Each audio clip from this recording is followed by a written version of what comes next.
Okay, here we are once again in our Call of Cthulhu Down Darker Trails / Deadlands uh, sessions, and we're at a point where our party is split between um, a couple people still in Etna, and the rest of the party has made it back to Coldwater, Kansas. Um, so I think we ought to, at least for a while here, focus in on Coldwater. And so folks who are in Coldwater, which would be Vance and Dr. Gabriel and Walter, what would you like to do? When last we left off, it was going into night. You guys were at the bar still, right?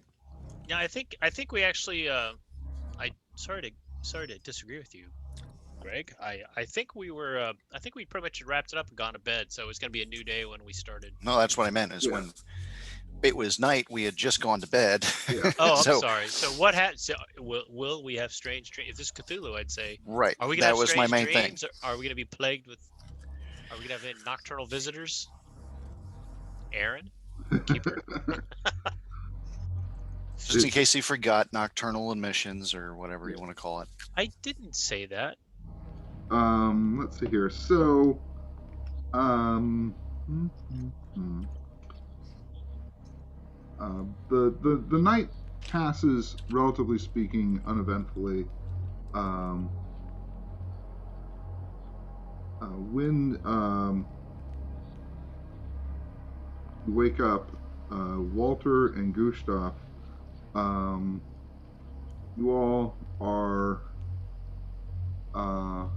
feeling a little more fatigued than normal, and find yourself, from a game point of view, if you will, not that it seemingly would matter right now, but your magic points are down to -2. Not that you know how to use magic points or anything along those lines, but Feel a demonstrable lack of mojo? yeah. So you mean we're just down 2 magic points, or we're at a -2? Oh, no, whatever your current was, now you're down 2 from that. Okay, because a -2 would be coma. I was like, what? And Gustav, what is your current luck total? I don't seem to have anything in it. I don't know. Then you're dead. He goes first. Perhaps I was out of the room when we calculated that. I'm trying to remember how it's calculated. Anybody remember off the top of their head? Luck is... Not dumb luck, right? Just luck.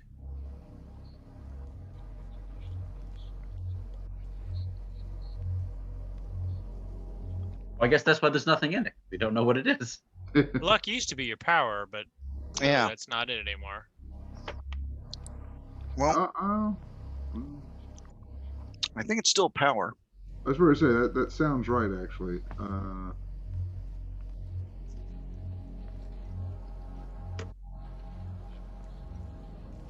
Like, it's just directly what my power is. Well, sanity was POW. Luck was also power, though, in the original game. Well, what is it in this version? Cthulhu Gumshoe or whatever we're playing? Oh, Cthulhu. Pulp Cthulhu, yeah. Wiki. All right. Reference. No, that's... Bit of Rance Durango. Oh, it helped if I was looking in the actual rule book. Where did I save that shit?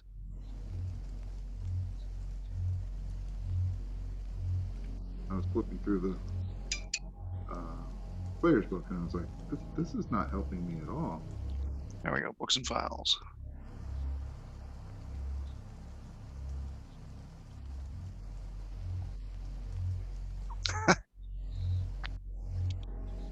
not transferred over. Scrolling through the Sandy Peterson's Cthulhu Mythos file that somebody sent me. Thought this might have some information on it. It's talking about playing as a cat. Playing as a cat? Yes, you can play as a cat in Dreamlands. Yes. Oh, sure. In a Martian cat. You can play as a Martian cat. All right. We are not in the right section.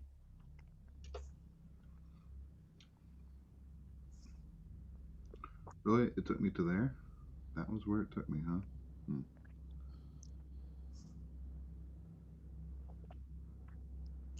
That's right. Steve sent me that one, but where the hell is that thing? Well, for now, put it as whatever your POW is. All right. So that is. Oh, no wonder. It's an individually rolled stat. Oh. That makes sense. Roll 3d6, multiply times 5. 3d6 times. Making me get out my dice this early. Monster. It's the best. All right.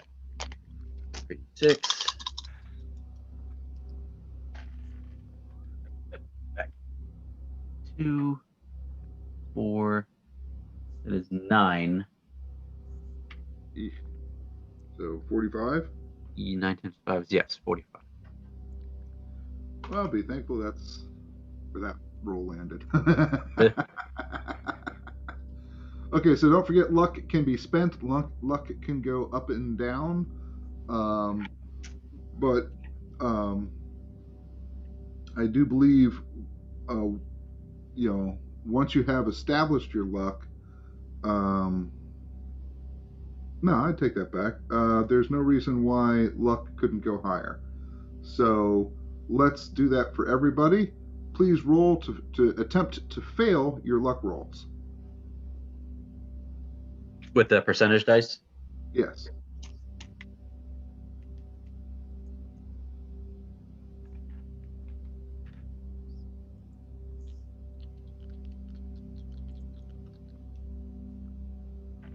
This would be the luck recovery. I can't get a break. I make my luck roll.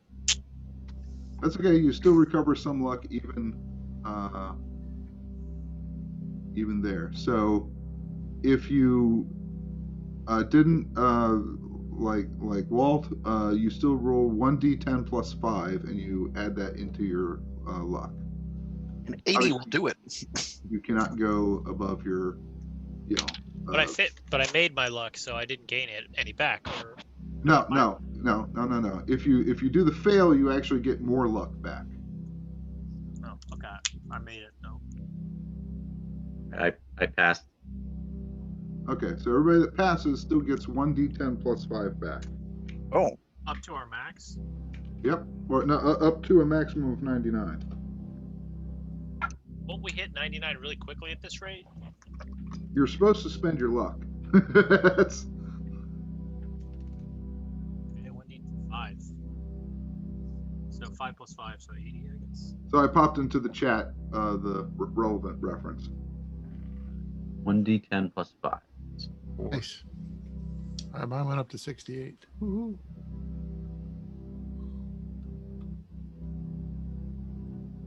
Oh, good lord! You recovered 2d10. Yeesh. What does it say? It's meant to be spent. I mean, you can keep it really high on the rare times when I'm going to say roll your luck roll.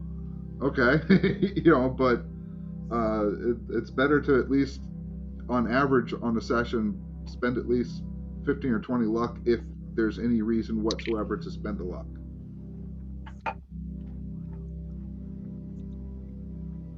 Okay.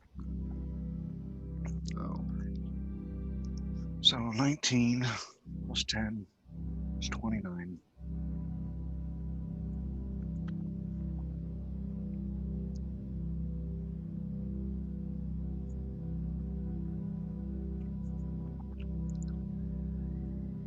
Nice. I will make sure I start blowing the luck then. Yeah, there's no reason In effect, not to. You always want to hold on to at least 30, right? Just in case you die. Yep. But short of that,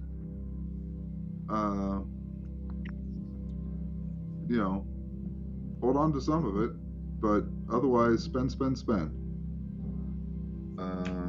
And I'll reprop what you can spend it on there. There you go. Okay. So it is morning. A couple people feeling a little fatigued, but not too bad. And it is morning in Coldwater. What would you like to do? Well, I think you need to go and see if we can arrange a miner. Yeah, are we looking for an explosioneer? Which I think we were supposed to go meet with. I was supposed to go back and meet with Eacham or whatever his name was. Wow, yeah, I forgot his name. Virgin? What are you talking about? The guy that hired us in the first place. Swearingen? Swearinger, there we go. It's either Swearingen or Swearinger. We can't remember. It's one of those two. I think it's Swearinger.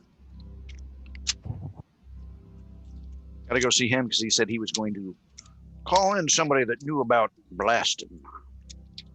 As he put it, it's the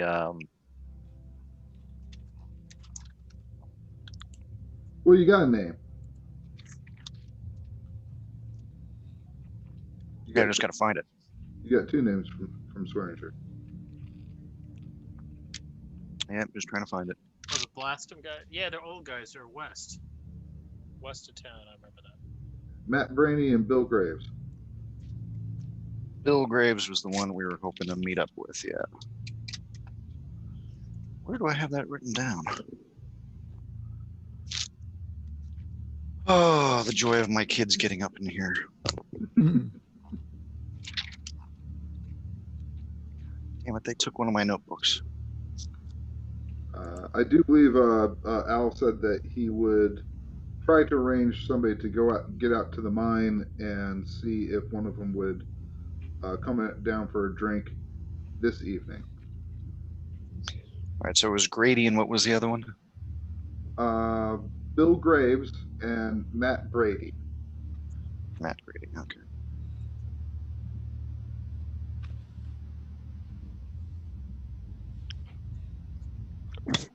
They're explosivologists, right? They're hard rock miners who are at least known to use explosives on their property, on their deed. In the morning, if I come across Walt, I will go ahead and throw him his pouch of shiny stuff, his pouch of powder. Right out. Sweet.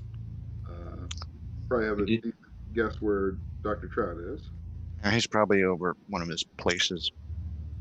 One of his spreads. Are you in the upper 40, the lower 40, the summer home, or are you in a Cabo this weekend? I figure he's over at the doctor's office.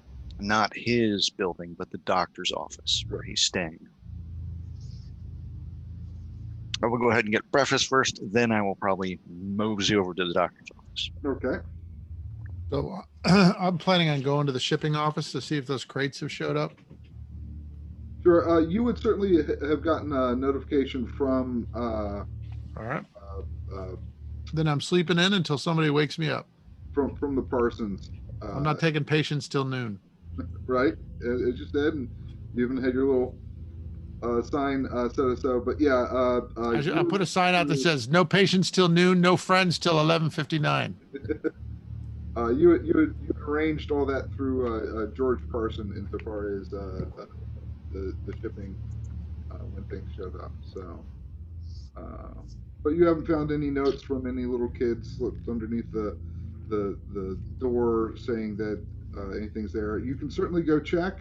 It would probably be stored at the train station. Well, that's right. If I didn't get a message, I'm not going to bother. It's a good point. There are a few warehouses in Coldwater as well. I don't know if you want to make arrangements. You don't really know how big the shipments are going to be, but there it is. Okay, so Vance, you head on down to spot 15, and you see that the closed sign is up, and the little hand clock thing says receiving at noon. And friends at 11:55. That was a joke. All right. Oh, I was about to say, all right, I'll start a fire. No, kidding. All right, well, I'll hold on to his for right now. Matter of fact, I think I'll go gamble it. No, I'm kidding. I am going to head to the outskirts of town and start looking for a certain animal. Yeah, okay, sure.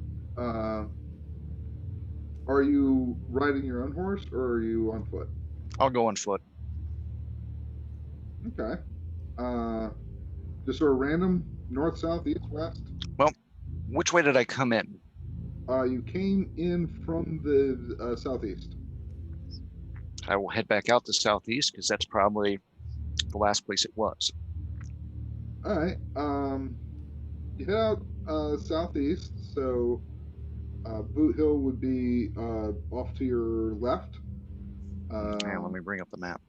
And there is a road that roughly heads southeast out of Coldwater. And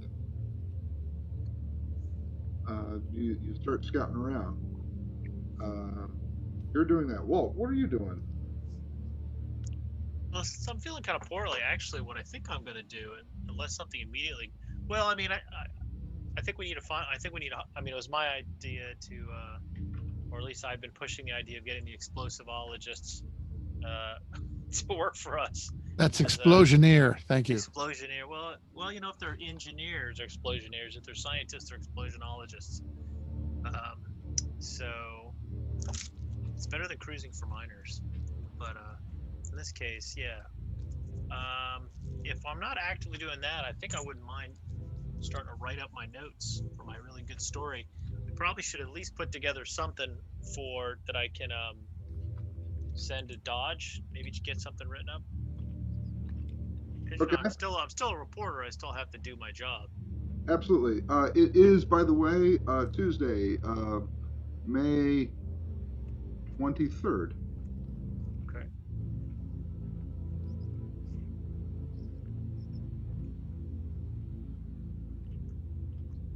So, Vance, what are you doing? You went out on foot to do what? Or is that secret? I wanted to go look for a dead horse. Oh. The one that's still running around. Oh, your friend. Did we tell him about? As we're riding along, we're like, oh, hey. Yeah, I think you've made a new friend. Do you have, Vance, do you have everything on you that you had when you rode into town? Yes. Okay. Except for my rifle, which I would have left back in the room. All right, fair enough. So Walt, let's get if you're working on your documents, and let's get a couple rolls in for your daily work, as it were. Yep. And we're gonna want Right. That be journalism? Journalism, yes, yeah. All right. Apparently, I'm just not off to a good start. I'm feeling drained. Okay, what did you? I rolled a 79, so maybe I should collect my thoughts, get a good night's sleep, and try again. Well, yeah, you're definitely you worked on a rough draft and you're not happy with it. I am not happy with it. I blame Gustav with this My night terrors. Even though I specifically said I don't want to be in a adjoining room from you. for that very reason. Apparently, the walls are very thin, and I'm a light sleeper. And the hills do have eyes. But at least I don't wake up. At least I don't wet the bed every night. Like certain characters. Dude, you weren't supposed to tell about that. Well, you got to remember, your stuff is in an entirely different town. Okay. My screams carry. So I can't blame him for my bad sleep. That's not good. Well, yeah. So you can't dock him for Actually, that. you know what? I can still blame him. It doesn't- Well, you can. It's just not near as effective. All right. You'd be in good company. Just Well, like that- just like the article you just wrote. Yeah, it's well, I sometimes I write by writing what I don't want to write first, and then I kind of zoom in on what I really want to get done. So, catch the Okay, well, you spent the morning trying to write it, and you actually take yourself to noon, and you review what you wrote right before you were thinking about lunch, and geez, I wonder what the other guys are doing, and you're reading through this, and you're like, this utterly sucks. I need to start over, Yeah, and apparently. so you're gonna have to start over on that entirely. Oh, I was trying Which to is write it in Spanish, and I got like a 5. No wonder. yeah, don't do that. Yeah, don't. That's not. Let's bring it back to English. That's not All gonna right, do all it. right. I'll try to give it a fresh take at a later date. I'm a professional. I'm gonna get it right. Right now, you don't want the story to get too old because the story has been told verbally in Etna. Yep. And Beautifully by me, actually. yeah, but it will spread, and then it won't be as sensational or as front pagey if the editor sees this and goes, "Yeah, I already heard this story." So Yeah. just FYI there. I know. All right. I'm gonna get some lunch, and I'm gonna try again.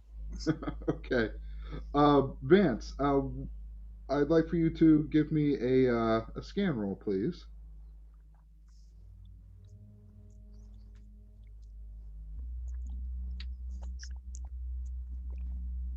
The morning light seems to be in my eyes. Ah, okay. All right, fair enough.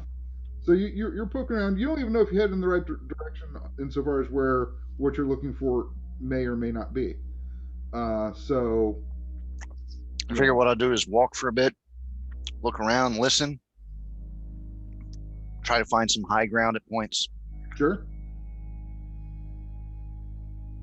And as I say, you're. I mean, it's a pleasant enough day. It's vision isn't obscured, but perhaps you're still a little bit too close to the town. Perhaps you just struck off in the wrong direction, but your quarry does not seem to be something that you're finding right now. So, All right. Well, I'll look around a little bit and then realize, maybe I should try to whistle for it. Looks for ghost horse poop. Try to try to whisper, whistle for it to see if whistles bring anything. okay, you do a couple whistles.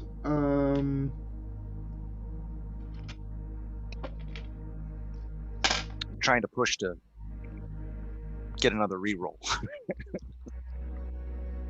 Roll me dumb luck. Dumb luck. He doesn't do any other kind of luck. Hey, look at that, a 14. 14. Okay. You've satisfied yourself that the direction you struck out in. Now that you're kind of looking around, there's not a lot of heavy traffic on the road, but there's a fair amount, and you get the impression that you're just not in the right area, and you're going to need to head off on one of the triangle areas that doesn't have like a thoroughfare road and doesn't have like a train road going through it. And you surmise that you probably still want to be going a bit more east of the town. All right. Now that you're on foot, so walking is slow. And the immediate area around Coldwater is cattle and farmland. So there's a fair amount of busyness, if you will, close up to the town. As you get further out, it gets more sparse. Now, when you were in Etna, and certainly when you were traveling through Wirt, those towns were not near as big, didn't have active train stations, that sort of thing. So you get the feeling that there might be a busyness factor to this as well. Now, the main thing I was thinking was that a normal horse may not feel good around this other horse. Certainly. So that was the reason I was thinking of leaving my horse behind. But yeah, this area is a little too busy for the horse to probably come around. Yeah. I will take the walk back into town then. Okay. Dr. Trout, you've had a fairly nice sleep, restful, dreamful, and I'm shocked that no one woke me up. That's awesome. yeah, nobody came clanging at the door. It's about 10 o'clock, which for you is fairly late for waking up. All right. But, you'd been on the trail for several days and maybe riding a lot more than what you're used to. Even on that wagon is not the most comfortable. It's certainly not stagecoach quality. Yeah, you're still a little sore, back still a little whatever. But in general, feeling pretty good. All right. Let's let's go. I'm gonna go get some breakfast, Sure.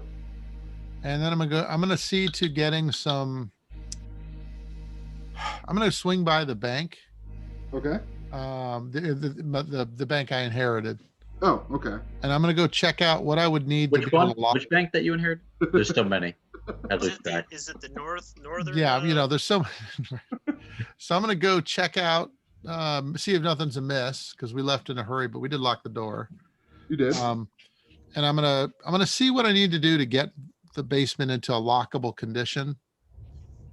And then I'm gonna go to wherever the Emporium or whatever, and I'm gonna go ahead and see to getting some furniture, like a bed, a wardrobe, chair and table, whatever I need to sort of, if I'm going to live there, the minimum, the sort of the furnishings I would need to live there. Okay. Now, the bank is not. I mean, you could certainly live there. No. Weird folder. When that's open. Well, I think at this point, if valuable, dangerous things start being kept there, then I'll need to make sure I'm keeping, that I've got, that someone's keeping an eye on it. And Sure. Yeah, I mean, you've got some office space on the upstairs floor.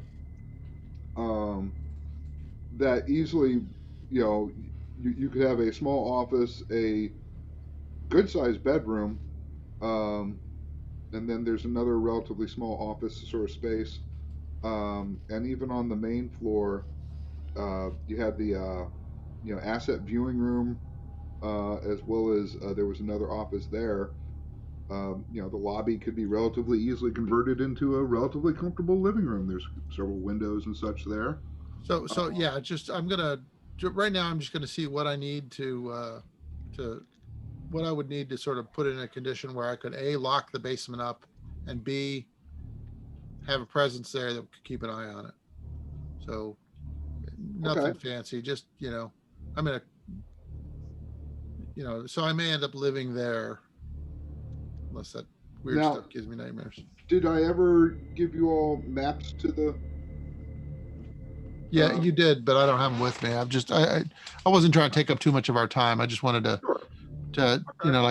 because ordering stuff's going to take a while. So yeah, I need a bed. I need a feather mattress. I need pillows and bedspreads and. Yeah, and you might want to consider hiring some guys to come in and maybe the teller wall is now kind of just in the way. You can free up some floor space. Yeah. So yeah, I'll do that. I'll take care of that. Next.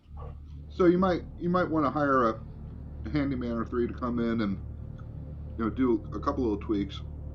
Certainly, looking at the stairwell going down to the bank area, or the vault area.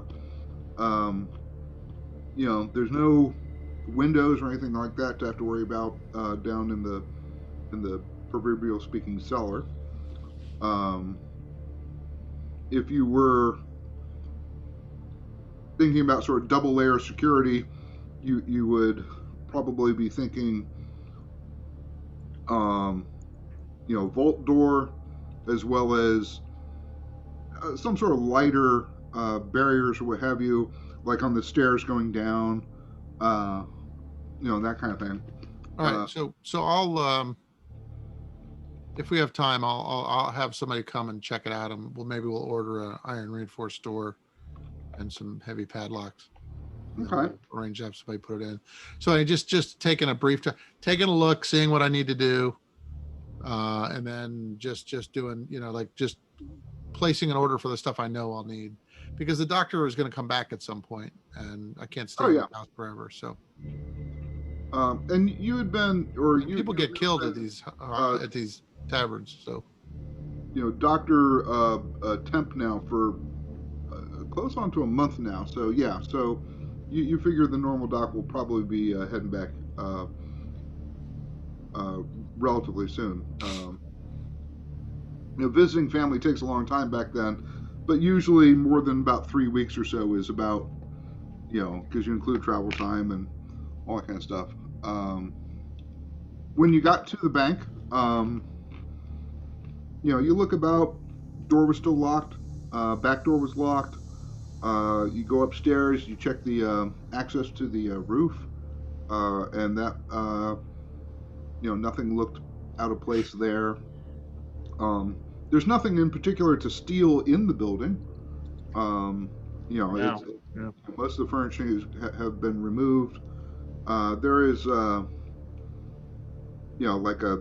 there's like 2 small tables in the smaller offices, and 1 or 2 chairs that were left that I guess when the new bank was commissioned and such, they opted to get some new furniture for that new bank. But outside of that, you have an empty building is what you have. It's it's like, great, but you take some notes in your little doctor pad, I would imagine, and like, okay, yeah, we're going to need, like you said, I'm going to prescribe myself 2 metal doors. That's right. And did any money come with the bank? Not in the bank. I mean, you guys, I think I told you that I inherited a substantial sum of money. Yeah, I mean, he keeps getting more every few days. It wasn't millions. Every day I don't spend it, I can, I can buy and sell you, Gustav. Let's be honest. But yeah, he inherited a fairly large. But I would never sell you. I'd only buy you. You could have me for a smile, and it. No refund. So yeah, so I'll do that, and then around noon I'll go get lunch. I guess breakfast I'll probably miss my window. Okay. You head out now. There's many different lunch options in the town. If you don't have a particular place, I'll assume that you just kind of go to a random place and get something. Sure. I'll stay near the window, and if I see the boys walking by, I'll holler. Okay. If I see any of my friends coming. I suppose we have some sense of urgency, but we don't seem to have much of one. I know. So, Doctor, give me a dumb luck roll. 16. I think that's going to do it. 16. Okay, fair enough. You were indeed hanging out at where were you hanging out? You were hanging out Iron Bottom Annie's. I gotta look it up. I'll look it up because I haven't memorized every single town name. I know. What? Well, there's only one town. I would hope that you got the town. You mean the names of the places in the town? Right. Name doesn't really matter to me. As long as it's got good fried chicken. So I have a stupid question, just on the percentage rolls and the use of the D10. Mm-hmm. So the 0 is a 10, right? Yep. So if I roll if I roll a 10 on the hundreds dice and the 0, is that a 10 or is that a 20? Oh, no, if you roll a 10 and a 0, you've rolled a 100. Yes. Otherwise, the 0 counts as 0. No. 0, 1, 0, 2, It's 0, 2. if he rolls a 0 on both dice, then that's 100. Yeah. Right, but the 10s dice, the 0 is 1, 2, 3, 4, 5, 6, 7, 8, 9. 10. Yeah, there is no 0 on the 10's dice. Or no, I'm wrong. No, There is on the- mine. yeah, There's double 0. Yeah, So there's double 0 on the to 9-0. Yeah. the double digit dice. There's double Yeah, 0. I just used 2 different colors of the 10-sided, so Okay. I don't. Right, so- yeah. The percent, the 10s dice is exactly what you think it is until Huh. you get to the double 0, then it's 100. Okay. But if I roll a 10 on the 10s dice, and then on my single digit D10, I roll a 0, is that just a 10 or is that a That's 20? just a 10. It's Yeah, a that 1, just 0. becomes a 10. Yeah. Okay. It is a little confusing. Yeah. My Right, kids because had a if you whole roll- discussion. Because if kid- you roll the D10 by itself and you land on 0, it's actually a 10. My kids had a whole discussion about this for like this long Facebook message string. And I said, you know what? My kids are all geeks. I win, Kimberly. The world loses, but I win. So anyway, yeah. So you're eating somewhere, what have you, and you see a Vance walking by. Well, I was eating my chicken, so I'll go out with my napkin tucked into my shirt. Vance, come on in here. The chicken's great. Is this me walking back into town? Yep. All right, I will head over. And I I'll will pull ask up a him. chair for him. Hey, more fried chicken for my friend. I'll pull out my watch and look Quite at it. good. What time is it? Little afternoon. Yeah, about 12:45, coming up on 1, somewhere in there. Oh, doctor, you must not have had any patients, or did you even bother to check to see if you had any? I needed to eat something. He's got senioritis. They'll look for me. Believe me, when they need to find me, they have no difficulty in. We're gonna get back there and find another dead woman in your office, aren't we? Look, Um, in my defense, she was mostly dead when she got there. Walt, give me a journalism roll, please. I made a Oh, since roll. you're here. I made a roll. Here's your pouch of flake. Reward. Your gold. Your gold. All right. Walt, you're feeling like you're making some progress on it now. You'll need to succeed another roll a little bit later on the day, but you're heading there. Doesn't suck abjectly. That's right. It's semi-coherent. Hopping over to Etna real quick with Gustav and Chris Absentesia. You've had a couple people kind of swing by. The priest has come up and says that he's got some people, and they're already heading up, starting to do some work. Basically, cowhands and such like that. Some of the older ones are up at the mine, taking care of. We were just trying to get buried at least the recognizable people Yeah. from the Proverbially, search party. The grisly duty has started. And Mr. Elks comes and finds you and Chris and says, had somebody up there all evening long. Nothing peculiar to report. No looky-loos or anything like that, so that's a good thing. Did we leave anybody guarding the entrance to the mine? Or not necessarily? Well, Elks and one or two of his associates, not so much guarding the mine per se, as in like standing right in front of the entryway, but were camped nearby or what have you, and keeping watch on it. So that's about as good as it's going to get until you get somebody up there. I mean, you could probably get a carpenter to at least board up the entry. Right. Might want to get a little. Some of the wood's been kind of tore up and it's a little. It's not so much dry rotted because it's pretty dry out here now, but a little extra wood because some of it was taken to be brought inside, right, to seal off the separate shaft. And you still haven't done any scouting. Okay. Well, maybe we should scout the area a little more. Okay. Yeah, we haven't really looked around the direct area around the mine. Almost none at all. Yeah. So, you and Chris, do you want to split up and kind of do like a circle round, or you want to go together and start looking, or how would you want to do this? We could probably split up. I don't expect to find that much, and I don't think we'll engage anybody if we find them. I think it's more just to get a lay of the land and see what immediately surrounds the area. Cover more ground that way. Okay, you start walking.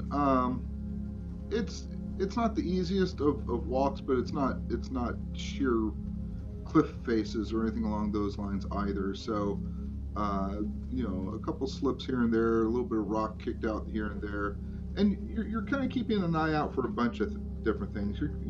Where did all the tailings go for some of the pit? Don't know. Maybe you'll find it out here.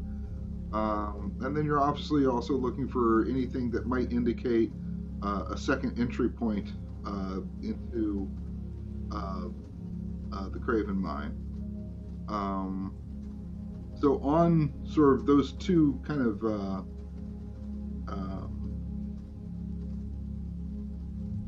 thoughts in mind. Let's see. We don't have any.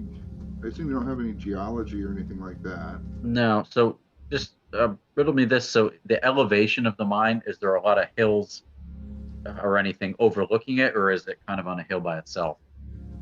It's largely. It's on a fairly substantial hill by itself. So it's you can imagine sort of a large crest of a hill, and then you had an entry point. An entry point kind of here, but there was a lot of it would be like if you went straight through keeping level, you're easily talking like a half mile, which is a lot for a mine back then. And of course mines never go straight, right? They follow seams, so right. And it's not too hard to kind of go, okay, true ventilation in an active mine, if you had 30 or 40 miners in there swinging picks and such, without ventilation shafts, which again tough to make, you'd have somebody literally working bellows and stuff like that, just trying to get breathable air. Yeah, there. Sure. So it's rough work any way you look at it.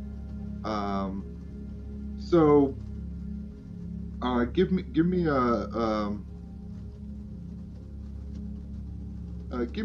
a scan roll at disadvantage. Scan roll at disadvantage. So you're gonna roll your percentage 2 times, and you take the worst of the rolls. Okay. Of the 10s. No, don't worry. Just do the percentage twice. And it's 56. I want to get lower than 56.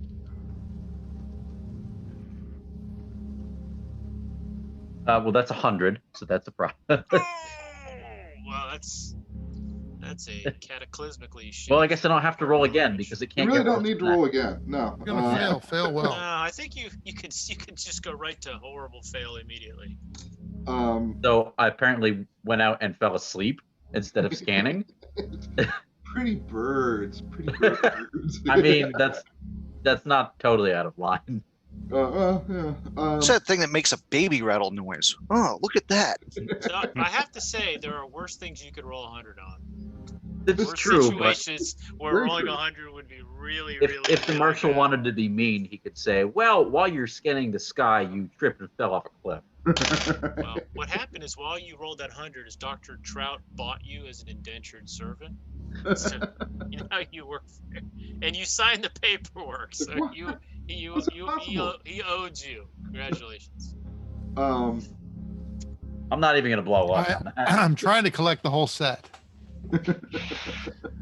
so you're sort of, so that was sort of your 12 o'clock to 6 o'clock pass. Now you're kind of on the exact opposite side, or where you think at least is the exact opposite side.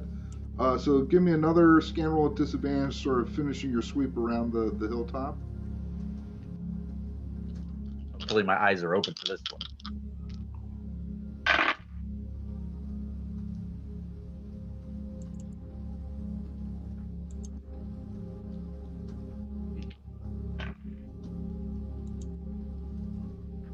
These are not good. 87. And my scan is 56, so that's a significant fail. All right. So I'd like for you now to roll for Chris, since he's not here. I don't know what his scan is. His scan is a 50, so it's actually 50. slightly lower than yours. I'm going to use different dice. The good news is you can't roll less than 100. Oh, I don't have other percent. Those are the only percentage. I guess.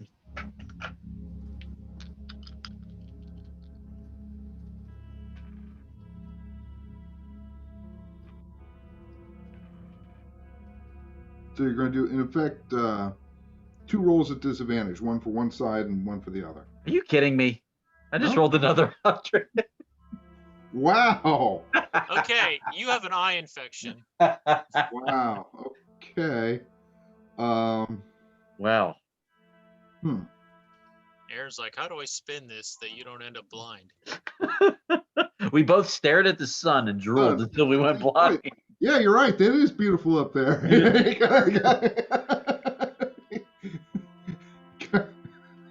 So, okay, you and Chris have circumnavigated the We area. found nothing. And you didn't find a damn thing. Where the air is coming from, you don't know. I mean, you could certainly climb higher up. Perhaps it could be a fissure in the stone as a possibility. It could be that an air shaft, a literal, from a high point down into the mine, an air shaft was done a la how they dug wells. Uh-huh. So you could start climbing around up higher on the mine, or up higher on the hill in which the mine is in, trying to. Oh, the dice are against me today. How much climbing I want to do? I'm gonna get 100 on a climb. That would require a normal climb roll from both you and. I'm afraid. All right, statistically, the odds of you rolling another 100 are just like pretty good. Are actually right good. now exactly as they were before. Yeah. I know. Don't give me that. Yes, it's an independent statistical event. Killjoy. So, are you going to scout around higher, or? Well, my climb is only 20%, so that's probably not a great idea. I'm gonna burn some luck on this. I really need to make a roll. Yeah, I guess I'll give it a go. Now, this is we're not talking about sheer cliffs or anything. Okay. This is not free climbing. Yeah, this is just for lack of a better term, sort of tough hiking. So I would even say do your climb roll, and Carl's climb roll is 40. So you can do your roll and his roll at advantage, because this is pretty simple stuff. Okay. My roll is. Am I not reading these right? The double zero is 100, right? If you roll a double zero and the other one is a 0, then it's 100. Okay. So a double 0 and a 7 is what? That's a 7. That's a 7? That's a 7. A very Okay. good success. Yeah, you don't want a double 0 and another 0. Yeah. When you have 3 zeros, you're fucked. At this Okay. point, I would stop rolling zeros if you can. I may have misread the other ones, but we'll just go with it. We'll just go with Okay. it. I don't want to backtrack. So that's a 7 for me. And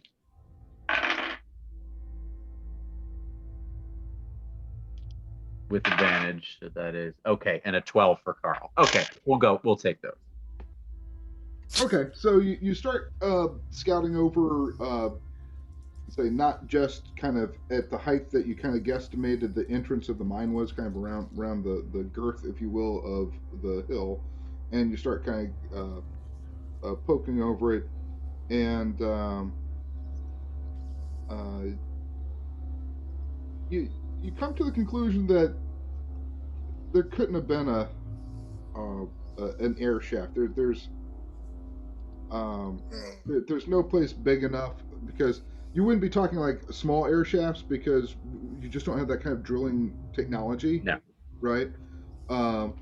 Unless something was employed very new along the lines of the peculiarities of the smoothness of the pit. In theory, sure, but it would take you all day to look for a hole this big. Right. Yeah, it would take, an extraordinary long period of time, with just the two of you. If you got everybody to stop what they're doing and you kind of did a 10-foot apart search, you might find. But just poking around, not so much. But as you're kind of coming back down, you both notice from your high point, kind of looking down, you notice that there are 3 chunks of granite that line up in almost a perfect triangle up against the side of the hill, and you kind of look back over to where the true mine entrance is, and these 3 chunks of granite are about the same height up the hill as the entrance was. So it draws your attention. No, me being the superstitious sort, I'm going to send Chris first. Fair enough. Hey, Chris, why don't you go check that out? So Chris kind of gladly kind of hops down. He loves this kind of stuff. And he sees. It's hot out here in the desert. Water. He sees these 3 chunks of granite. They're not small. Each in effect, it's 3 boulders. But they do seem to form a fairly large triangle, roughly maybe 15 feet per leg of the triangle. And he doesn't disintegrate, he doesn't explode, he doesn't hear strange voices or anything like that. So he calls you down. Okay. Nosy on over there. And you come on down, and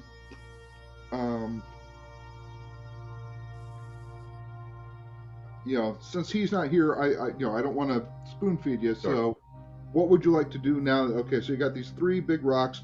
One, say it's up against a hill, right? And you got one big rock kind of partially shoved into the hill above, and then kind of, the base, if you will, of the pyramid, or not the pyramid, of the triangle, is more at sort of pit level, at roughly the same height as the entrance of the mine. I guess examine these stones closely, see if there's any kind of markings on them, or okay, give me a spot hidden roll. Spot hidden. Let's see. Okay. 45 for spot. I'll roll for Carl.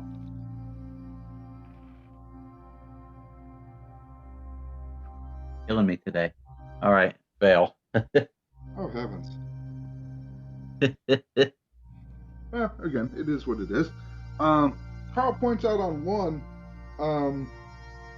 somewhat eroded, but definitely there are, in the one boulder he was checking out, there are 3 drilled holes, also forming a triangle. The triangle is about a 1.5 foot of each leg would form a triangle, but that's using your imagination a little bit. There are 3 holes in this piece of granite. How big are the holes? Something you'd put like a candle or a staff in, or Certainly you could put in like like a handle to a small hammer, so maybe an inch and a half diameter, or something along those lines. Um, so they're not gigantic. They're relatively small holes. Something that was drilled. Okay. If we touch the stones, do we feel anything strange? Any kind of temperature change, vibration, condensation, anything like that? Are they different than what surrounds them? Right. So the quality of the granite does seem to be not particularly consistent with uh, the stone that's around here. Now, neither of you have any geology or anything along those lines. Um, I have natural world. Oh, I have a natural world of 12. So I don't know. I got some knowledge there. Sure, but I'm going to ask for a hard because this is more, and I'll do it for Call too. He's got a whole 10, so he doesn't have much in it either. No, he doesn't.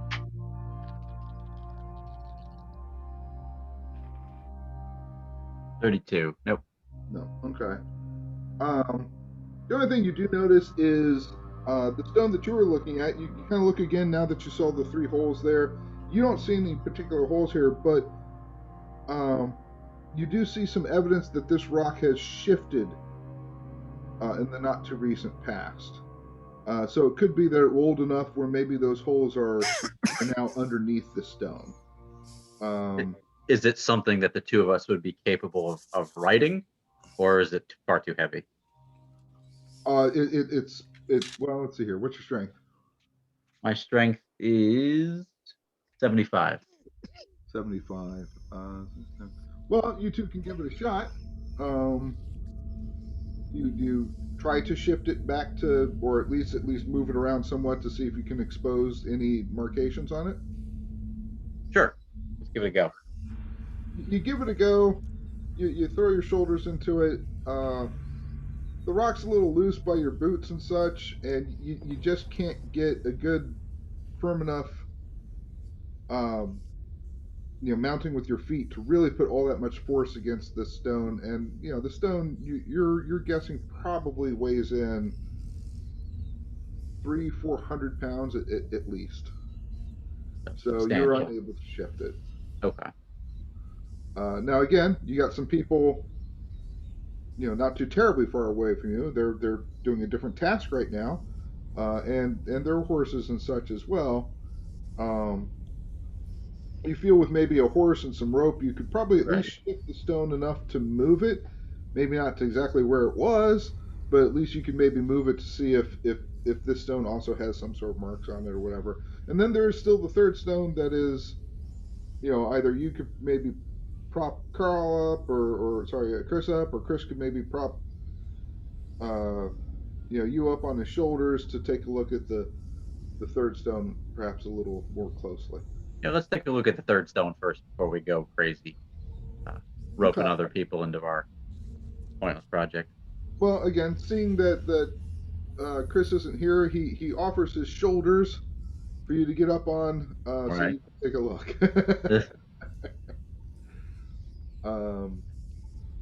Can I get up there and again give me a spot hidden with advantage now? Don't miss this.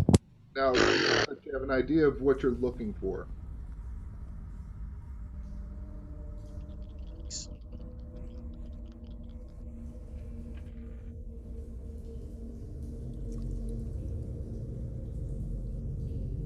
It's 100. I'm not kidding. It's 3 zeros. Okay, you're rolling with advantage, so ignore that one. If you roll another one, though, you're dead. I'm using regular D10s. I can't deal with this anymore. Yeah, just use D10s. Choose one color to be your 10's number. I use white as my 10, and sort of this red, yellow thing is my 1. All right. And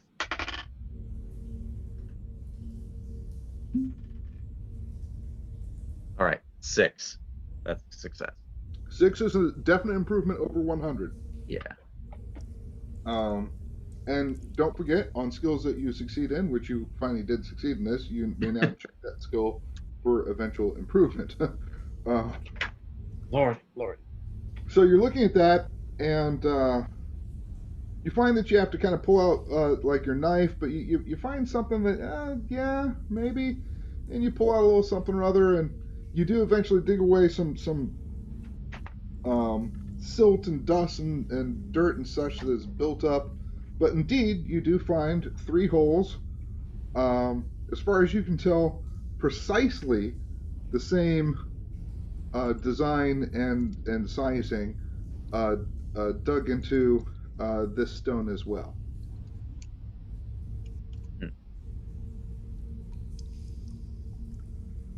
But the stones are identical in size, more or less. The stones themselves are they're all relatively large, you know, I don't want to say boulders as in like 15 feet boulders, but they are big. They're like 5-6 foot in diameter, big blocks of granite. Do they look like they were hewn into the shape that they are with tools, or do they look like they could be a natural shape? They look you don't see any chisel marks outside of the 3 boreholes that you found. So you assume that they're natural shape. They blended in very well when you walked by them the first time.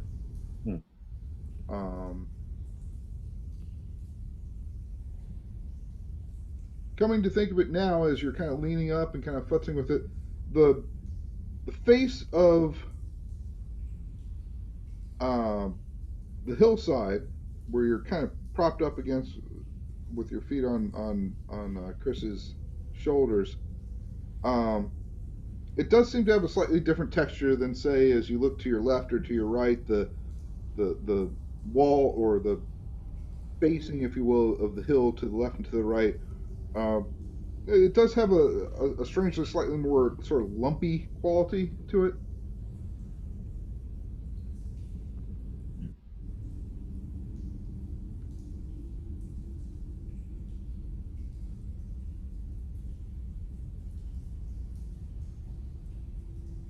Do you think I could get up on the stone from Chris's shoulders?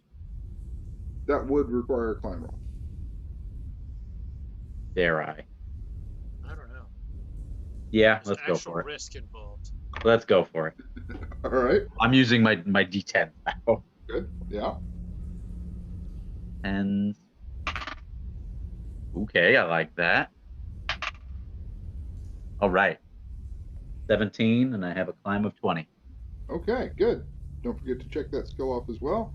And okay, yeah, you climb up, and you're now above the top stone, if you will, of this triangular or of the top stone of the triangle formation of what you assume to be granite.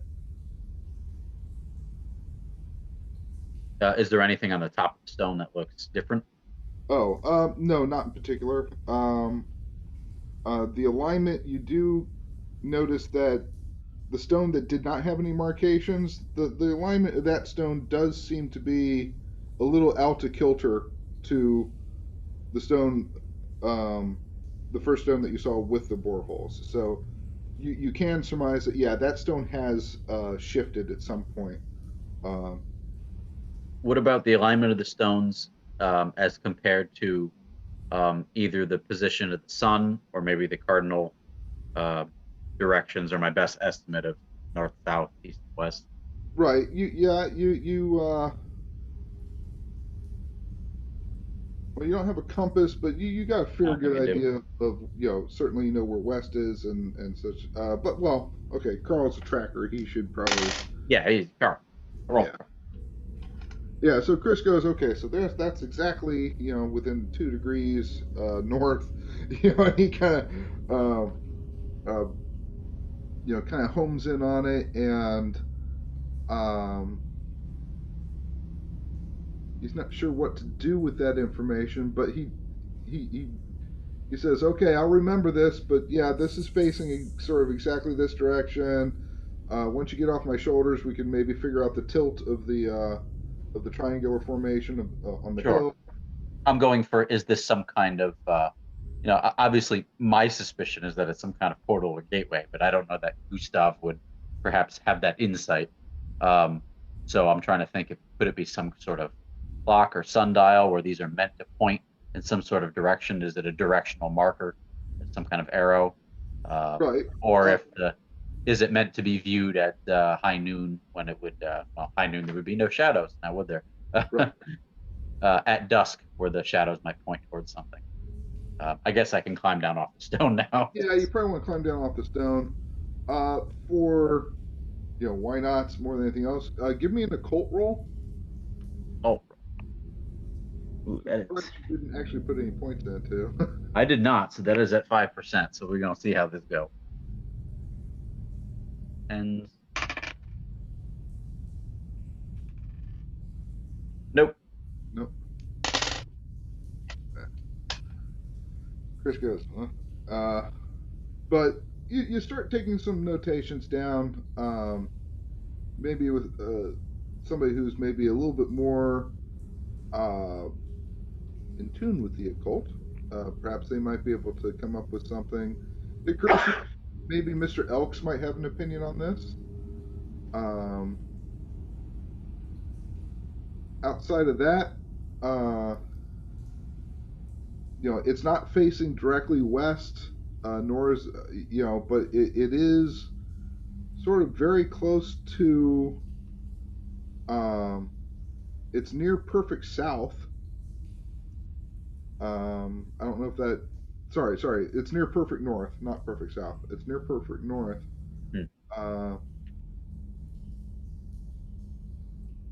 Well, I think we've surmised all that we can surmise from these by ourselves. So I guess we should go get Mr. Elks and maybe a horse and some rope and see what his opinion might be. Okay, fair enough.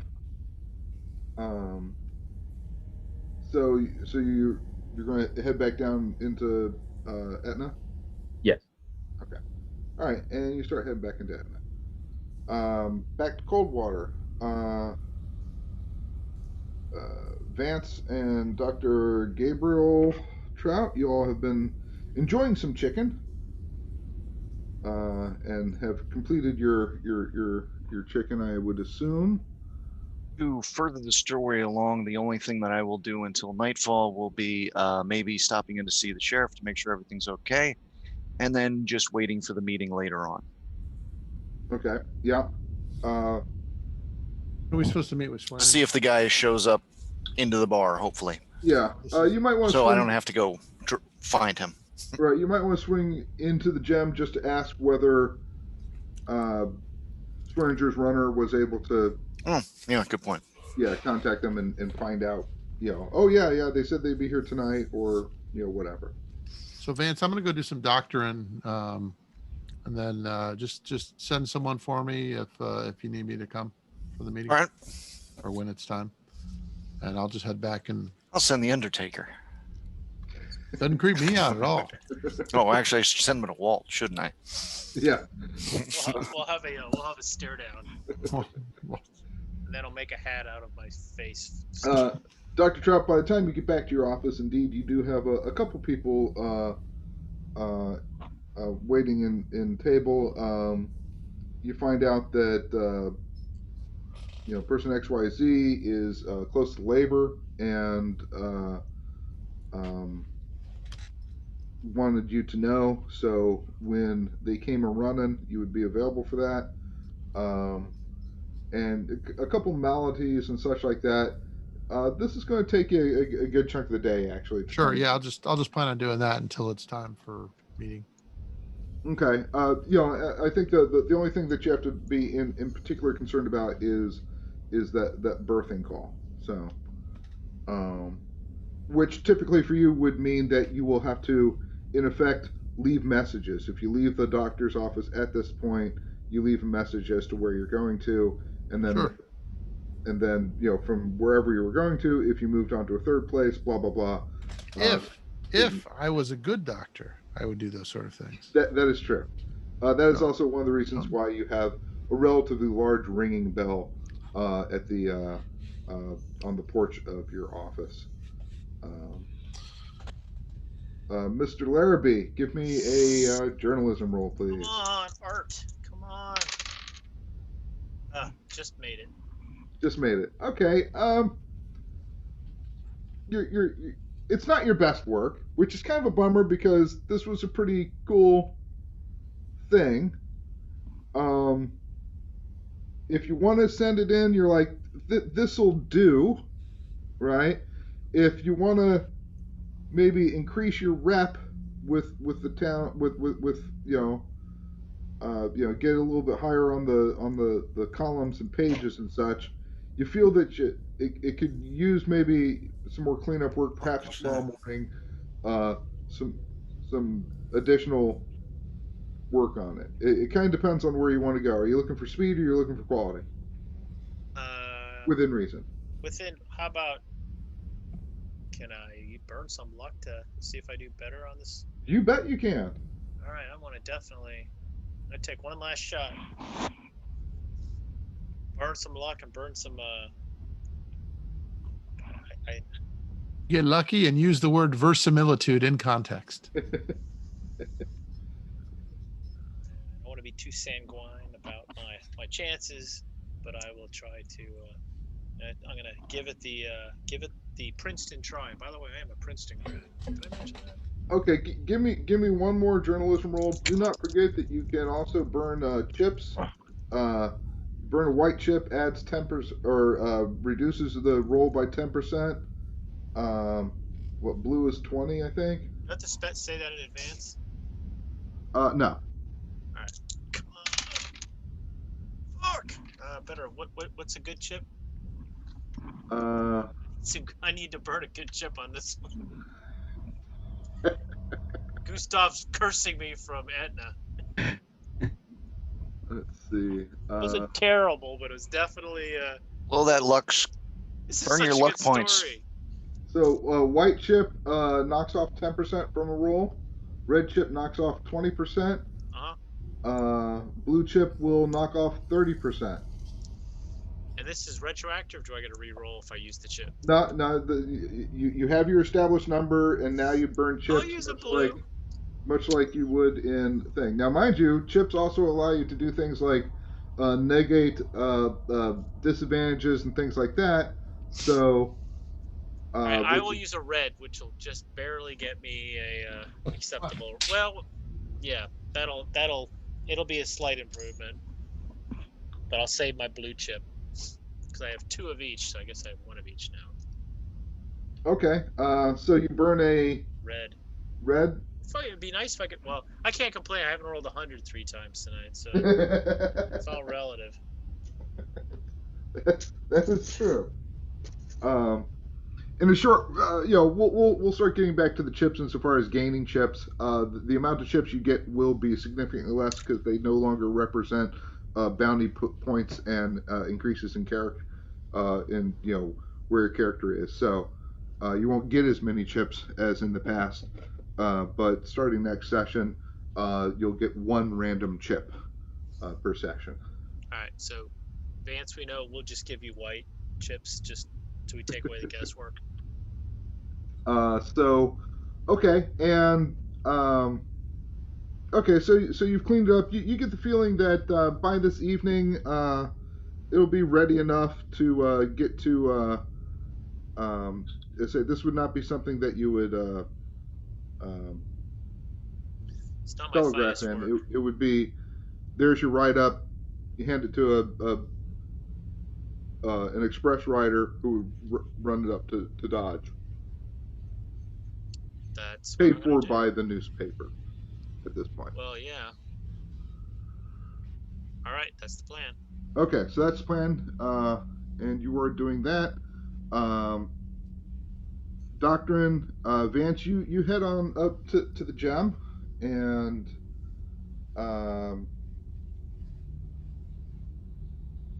let's see here. It looks like Dan's at the bar right now, and he almost immediately notices when you come in. even though it's relatively busy, starting to get into the afternoon. People start working very early in the mornings at this. So when it gets to 2, 3 o'clock in the afternoon is Afternoon alcoholics time. basically. Uh, but you enter the gem. Yeah. I will head over to Dan and be like, "Hey, Dan, how you doing today?" Well, you're becoming a darn regular customer. I'll take a whiskey and hey, Swearinger said he was going to send a runner out to a mine where what were those boys' names? Matt Grady and Bill Graves were. I don't suppose you heard if the runner got out there and came back yet, have you? Runner got out there, came back. Tell you, those two boys, they're peculiar folk. I know Well, Al's offer typically includes a dinner and some play with the upstairs girls. Uh, Gratis if one is invited, right? And Runner says they said no. If somebody needs business with them, they are welcome to come to them, but they're not going to come running and step away from their mine just on call. So understood. sorry I guess about I'll have to head out there then myself. that. You recall where Better it know. is, or you need a refreshment? I'm gonna need some directions. Yeah. All right. And he kind of looks around. Johnny, where's some damn paper? And they wrestle about for a little while and finally get some paper. And just as crudely and crappy as a map as you got to Etna, Dan scrawls out a serviceable, if not particularly good, map out to the Grady mine claim. All right. Looking at it, you figure it's largely west, which tapers a little bit north. There are two paths that Dan marks out for you. One, he kind of points out and says, "This one, longer, skirts, well, skirts trouble. The other one, shorter. That's up to you to go through that way." What trouble am I looking at there? Some of the, well, let's just say, road agents that are not in alignment with current situations. All right, just trying to figure out if it's human or not. All is human, but as I say, they are not playing as a ball with everybody's interests. All right. And now that you come to think about it, roll me your local knowledge.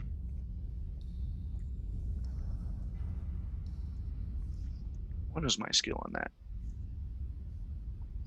That is the wrong thing. There we go. Area knowledge. There we go. Okay. Hey, a perfect 10. A perfect 10. Okay. Wow. He stuck the dismount. Okay. Now that Dan points it out to you, you do recall a bit of information about that. The fastest route through there is through Hidden Box Canyon, and Hidden Perfect Box place for rogues. Yeah, you recall definitely. It's been sort of a favorite spot for rogues, road agents, whatever you want to call them. It used to be controlled by Indians. Yeah, the whole damn area, right? Was obviously. But you know that the Southerners out of Fort Buell steer clear of that area, even though the fort's relatively near Box Canyon.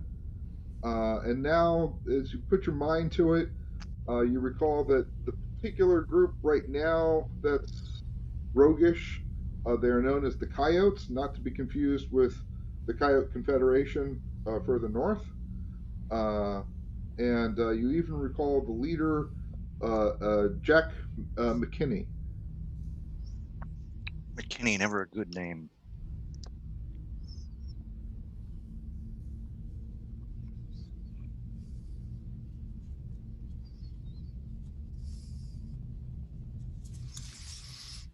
All right. The longer path takes you obviously around Box Canyon or Hidden Box Canyon, and it is a bit longer of a run by several miles. The rider that Dan sent out took the longer route, and Dan says, "Yeah, it took him. Well, he only got in this morning, taking the long route there and back again. So it was a good 6 hour ride each way." All right. In that case, I will realize that this meeting is not happening tonight. Right? Might have to ride out there in the morning. In the meantime, I will head over to the active bank Right? where I will deposit the bags of powder. Ask for those to be locked up because I don't need to be walking around with 4 bags of powder on me. No, definitely not. Get that deposited and get a chit for it, just so that later I can get the either the bags of powder or the value of the bags of powder back over to the other two, Gustav and Barnett. Yeah. Okay. Money's deposited, and you have, a bank of cold water notation marks. I would imagine by now you've probably opened an account. Oh, I figured I already had an account, but I wasn't sure if they had accounts. Banking is kind of, you could certainly do check accounts that literally draft against the money in your bank that are typically good.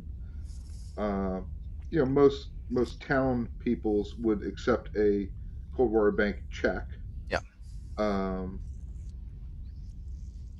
And certainly it could be converted into whatever notes that you want, or retrieved back as gold.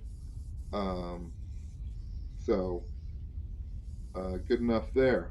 No, we had been in the bank before, and we already established that I had an account. Yeah, that's true. Okay.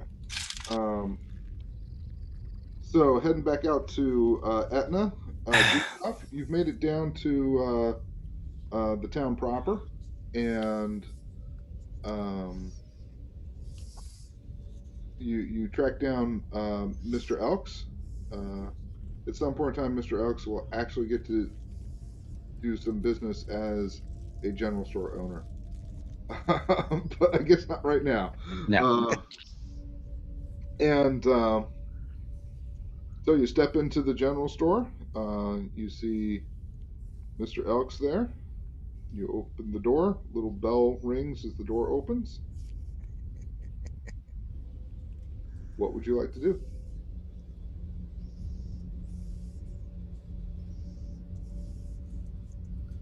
Just me? Yeah. Yeah, sorry, I was taking notes. I'm trying to be a little better about recording what I do so that I can follow. So I guess we're explain to him the stones that we found, and figuring that it has something to do with what's been going on at the mine. That we would appreciate his help taking a look at them and to see if we can't move one of the stones back to the position it might have been in before. Although, of course, if he's too busy, if he could perhaps recommend somebody else to help us. So what time of day is it right now? It's about with the ride. Call it 3 o'clock in the afternoon. 3 o'clock. Uh, And how far away is the ride? it from the Etna, the sort of clean path where you're not having to go over anything is what, a mile and a half, I think it was. Oh, so not too far.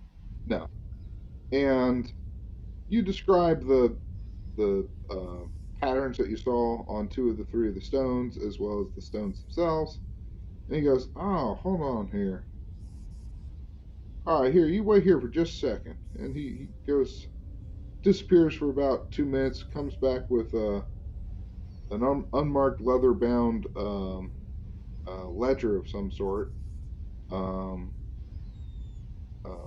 sort of green leather with some brass fittings along the edges, as well as a leather sort of belt lock around it, which he opens and flips through some pages and kind of does a little bit of cross-referencing and such. And it's like, well, it seems that we're the ones that actually put up those stones.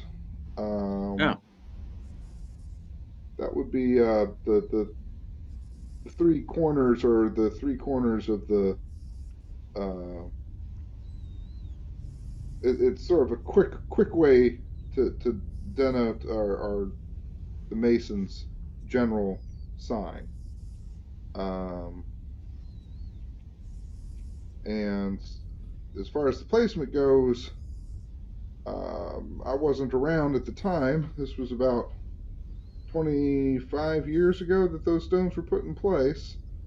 Um, and they did mark the original entrance into that mine. interesting. Um, What happened to the original entrance? We didn't see hide nor hair of it. it must be under a bunch of clink and such right there. 25 years with dust and such, you're going to get some growth, scrub grass and such like that. So I would imagine with a pretty simple pickaxe and such, you probably clear out sort of the top clay dirt, and you probably find some rubble there, covering up that particular entrance to that mine. Interesting. Of course, it is sealed. You were looking for, Yeah, so not sure the wisdom of digging it out again. um, but yeah, that would be another entry point. Um, with dirt caked over it and such. If you went through with a fine tooth comb, that might be where some of the air was coming through. Hmm. Yeah, it's not like it was cemented up or anything. Sure. But if it looked undisturbed when we were there, is it wise to disturb it? True enough. Well, I can think of one reason. And what's that? Well, we sealed up a particular spur of that mine. If that spur connects up to that old entrance without the proper sealing on it, whatever that seal is designed to keep in, whatever that entity or whatever it is in there, might start looking for a different way through and take a path of least resistance. Rubble is least resistant than solid stone. Sure. So you remember from when you were in there if that spur does connect No, to the rest of the mine? never went that deep. I would imagine only Mr. Craven would know now. Nobody else around here has worked the mine that long ago. Hmm. Hell, hold on here. He starts reading. Damn it. I'll tell you. Some of these guys' scrawls even worse than mine. He kind of goes back a couple earlier pages, flipping through it. Kind of just does a lot of kind of. He pulls out a, not so much glasses, but like a magnifying glass kind of thing, kind of reading Sure. kind of thing. And Yeah, yeah, okay. Before Mr. Craven, it was sh- no, I can't read it very well. Step, Schlep, something like that was the owners of the mine. You might have to go down to the actual deed office and figure out exactly. Now that What? wouldn't be here. That would actually be up in Coldwater. Okay. That's if you give a shit who used to own the mine. Well, it's the question is whether or not uh, digging it open again might do more harm than good, or if we're just opening up a whole nother can of worms. Yeah, we might have to consult with the others on that before we make any rash decisions. Now, and so far as the placement of the rock, like you said, is shifted. To be honest, there was no uh, whammies or anything put on there. The fact that it's shifted just means that it's a little bit more difficult to recognize that there was once an interest there and it was deliberately blocked up by the Masons. Okay. So nothing particular about the placement of the stones where any movement could disturb. No, that was just it's just that's where the entrance was, and Okay. marked it so that person with the right eye would be able to recognize it and reference materials. So good eyes that you saw it in the first place. Yeah, only took 4 rolls.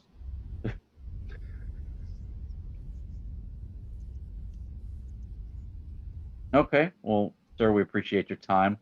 We might come back later with a few more questions, but I think for now, I think we'll have to consult with the others whether or not we want to actually open that up for the time being. All right.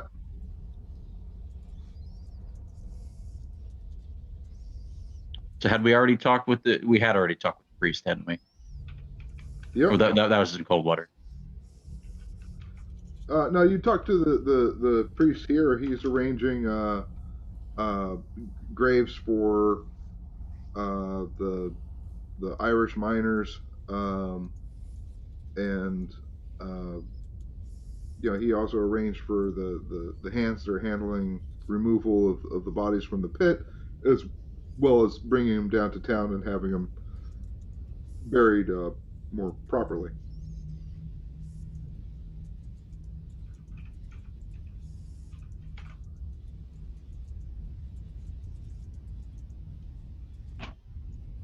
Trying to think what else we had to do in town. As far as your bullet list that Carl had written off, I mean that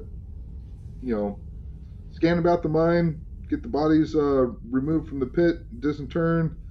Um, Maybe one last check of the pit just to see if there's anything y'all missed. But Mm-hmm. I think outside of that, as far as I recall, from what Chris was saying, that was all he wanted to check.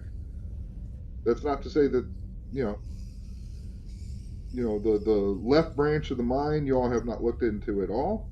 You did say that you the boarding up of the mine, additional lumber and such to put a new facing on the mine until you get the demolition guys in there Mm-hmm. was on your list, I believe. Okay. Well, why don't we do that since we're in town? Why don't we see if we can't find a carpenter for a reasonable price that can help board up the front of the mine, control access, maybe build a door or something on it that we could lock so that we don't have to rip the boards down anytime we need to get in there, but it at least controls the access. I would say make a door where we can put maybe a padlock on it. Okay.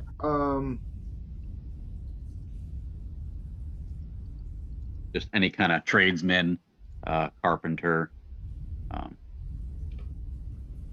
handyman, something like that. Okay.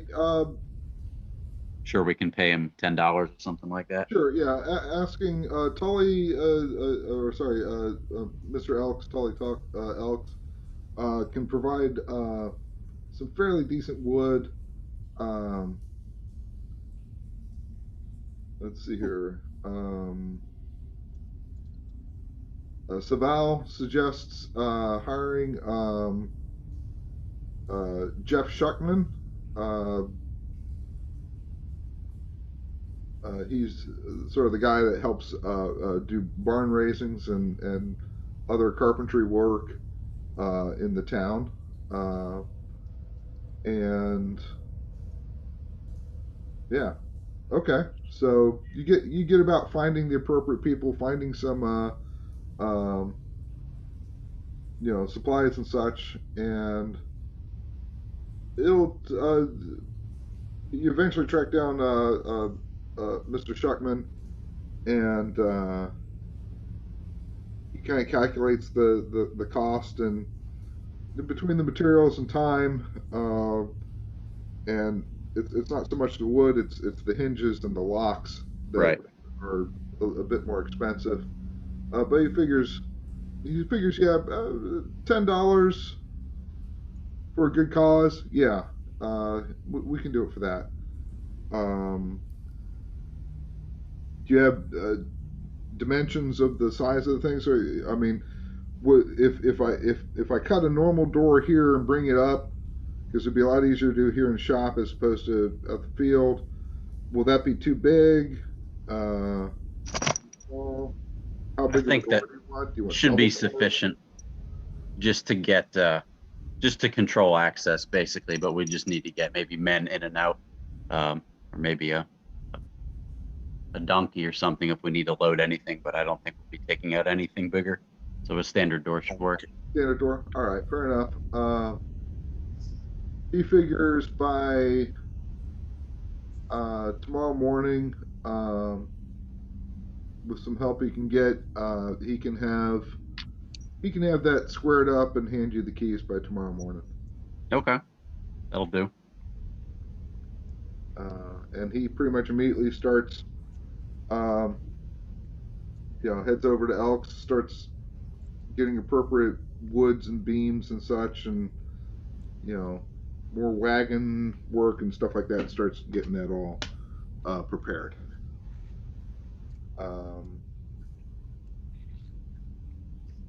Okay, good. Okay. Which brings you to evening as well.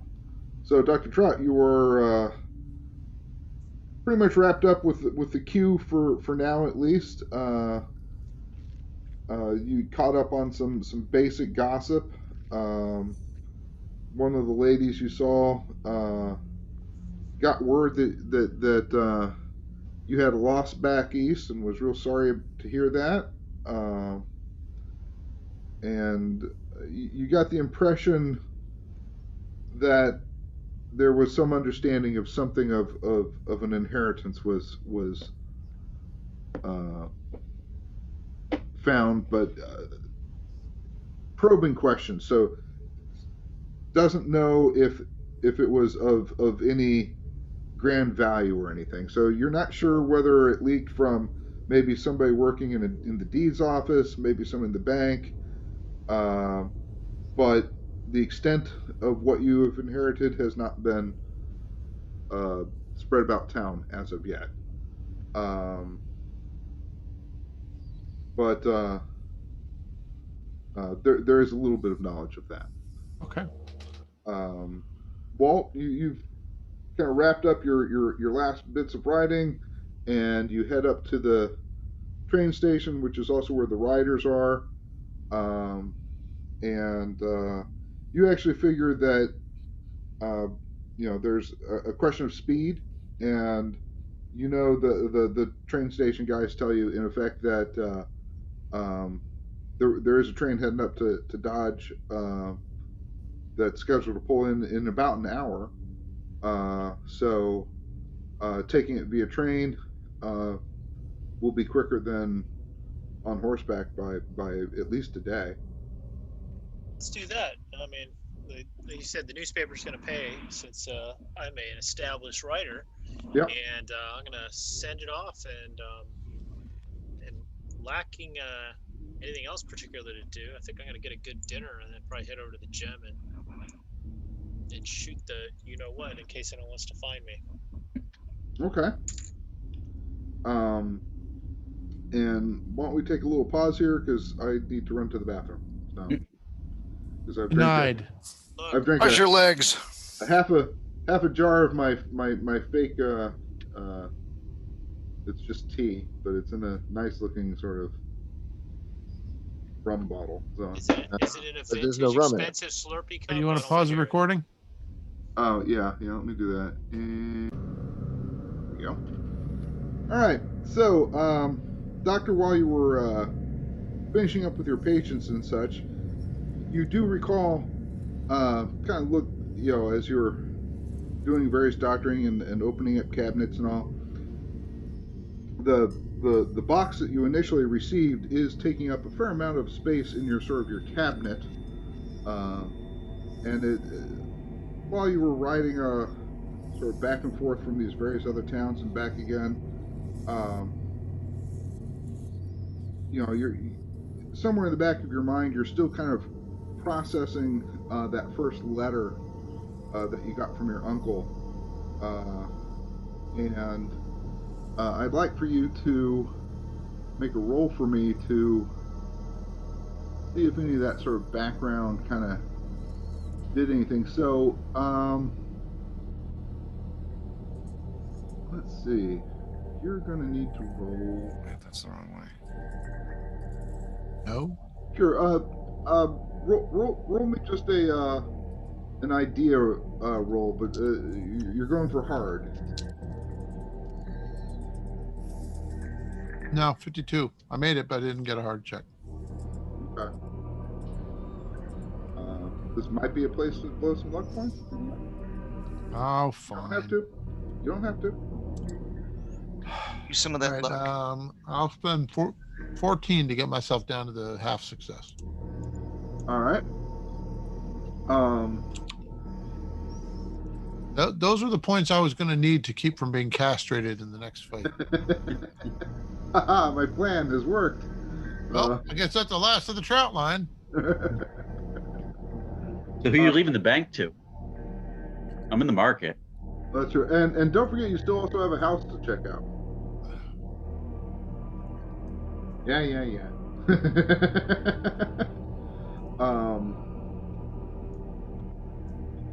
The note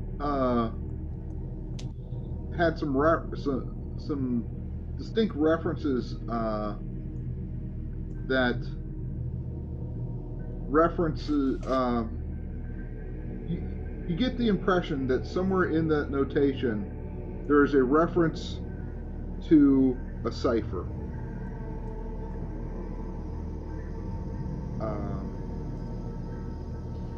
So a cipher within, as I look through the various letters, Yeah. are there any passages that seem like they're just kind of extraneous? Like some quotes in there that don't make. And pull out Yeah. some together. Let's see. All right, let me find the exact bit here.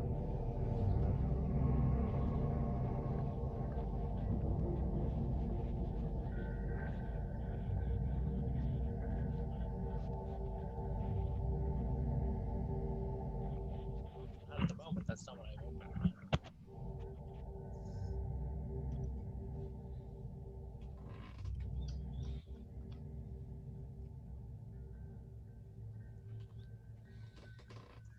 Well, darn it. It's somewhere in there. You're gonna have to poke around it for yourself. Okay.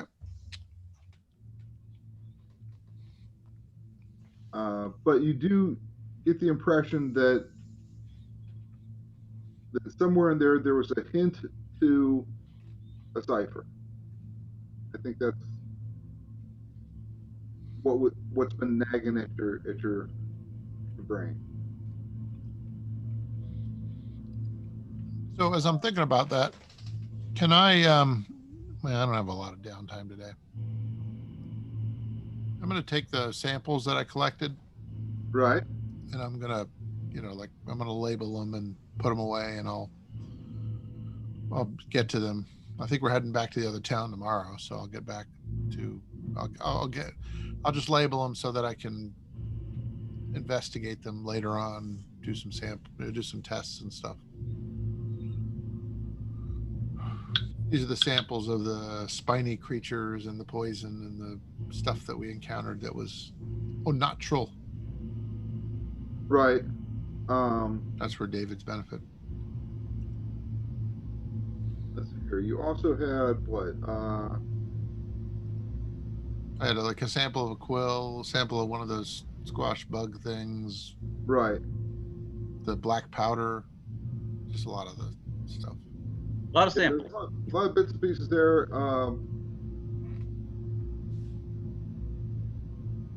I was just gonna label them. I wasn't gonna get because I think with the I only have the afternoon and with the doctor visits, I probably don't have a lot of time to get in there and start putting them under the Bunsen burner and things like that. I have a Bunsen burner, which I probably don't. Oh, we have gaslight, so You've got slides. I gotta do a search here.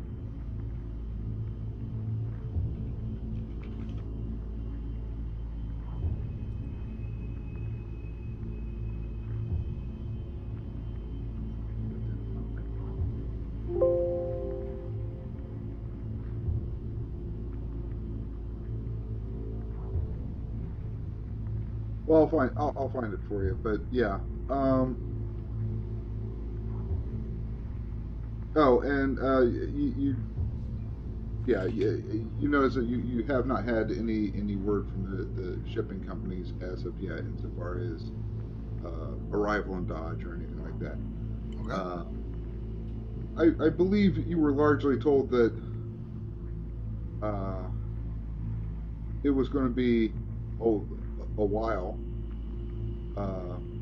like within a couple weeks. Okay.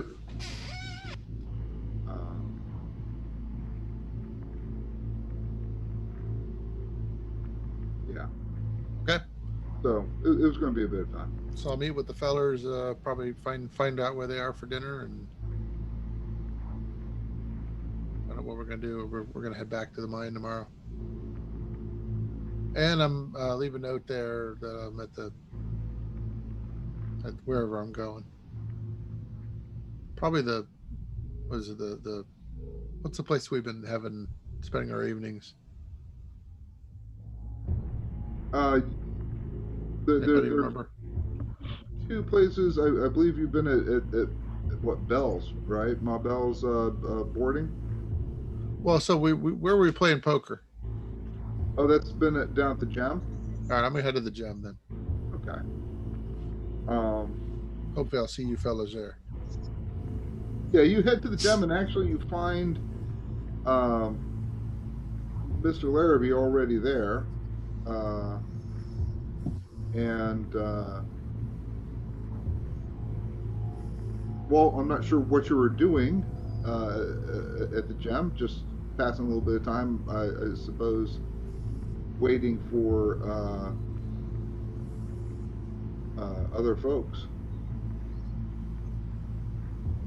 Isn't Walt been wrestling with his muses? No, I've achieved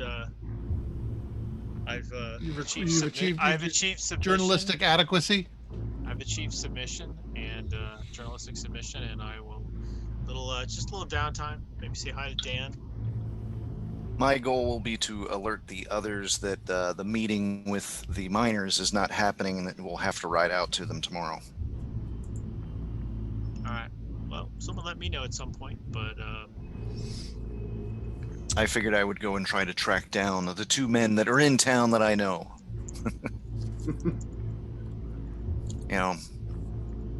Check to see if the doc's in his office. If not, go find Walt, and then go find the doctor in the bottom of a glass. Okay. You poke around and you find all those things. Doesn't take too long. Not to say that the Gem is the center of town. It is not by any stretch of the imagination, but it is certainly one of the hubs. Darn it, I'm trying to find that reference. Darn it, it's driving me a little nuts here.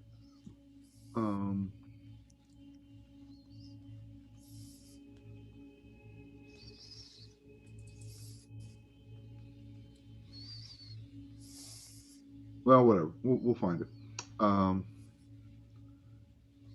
Okay. So you three are now together. Jem, it's about 6 o'clock in the evening. Gustav, you don't feel that outside of making sure nothing goes haywire. Right. You've got your bases covered outside of potentially the concern of that one spur leading somewhere else. That's the only kind of nagging thing in your head, kind of going, boy, that one thing that's been all nicely boarded up and all.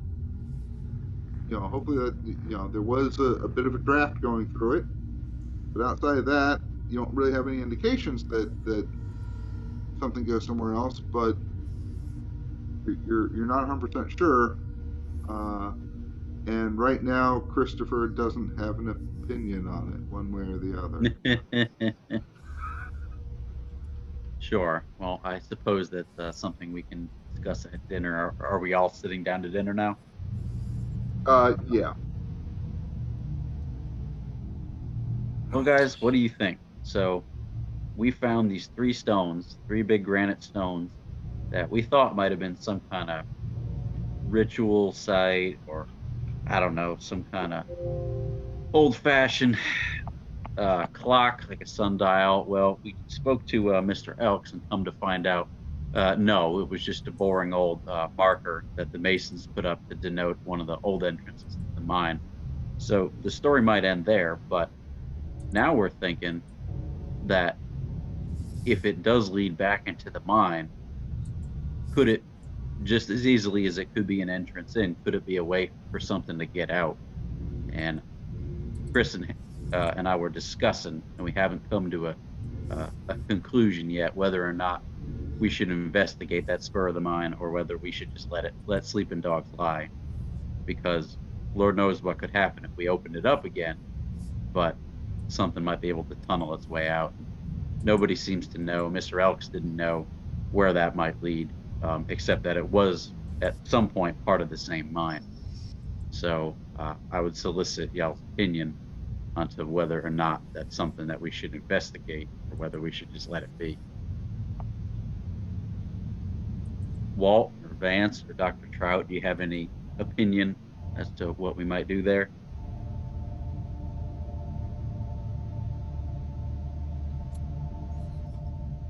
So this is Gustav talking to us. So he made it back into Yeah, town. they made their way back. Oh, okay. I missed that. I'm sorry. I was looking at something else when you were talking That's about okay. Did you see that. the So there are hellhounds? 3 rocks that might Yeah. have been. Did you ever get like a feeling, like I don't know, like a feeling of power or something from the area? No, and that was our original supposition, was that it might have been some kind of magic, some kind of hoodoo, some kind of ancient monolith. No, they're just boring old rocks that the Masons put there. That's what Mr. Elks told us, is that he remembered when those hearing about when those were put up. Huh. He did say that those 3 rocks were actually hauled from a different mine, Right. A fairly far distance away. He believes, from his quick reference to the old ledger, which he was having some difficulty reading, that it was really just to show something a little bit different that the casual observer probably wouldn't see, but somebody who knew what to look for would see, hey, these things are out of place, therefore it's something I should pay more attention to. That's what he at least told you. So bottom line, as far as we know, there's nothing magic about them. It's man-made, but it does denote another entrance to the same mine. And the question upon us is, do we investigate it, or do we let it lie, with the thought that it could be a means for something that is sealed in from the other side that could potentially tunnel out. We don't know unless we dig. And do we want to dig? do we let it be? I don't feel a strong desire to disturb something that's been secure there. It did look undisturbed, but it's also the Obviously possibility. the miners messed something up and started to threaten something, and that's when that Black Rider guy went and murdered a bunch of people to seal it back up. Yeah, I mean, as long as there's nothing that's been really messed with, I don't think we really need to mess with anything unless it's needs to be messed with.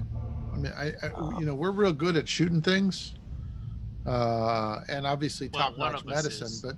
But as far as we don't know any of these spells or sigils or wards. Were we to mess something up, we have no idea how to fix it besides fill it full of lead. So my inclination only would we be had to a leave it professor. lie. Yeah, if only you had an archaeologist to help us with this Or excavation. anthropologist. We've, someone like that would probably be worthless in a fight, though, don't you think? Yeah, we already got one of those. And probably Two. slightly impotent. Just saying, those kind of things all tend to run in. Yeah, say it again for the Similar report. traits. Say it again for the for our dear YouTube watchers.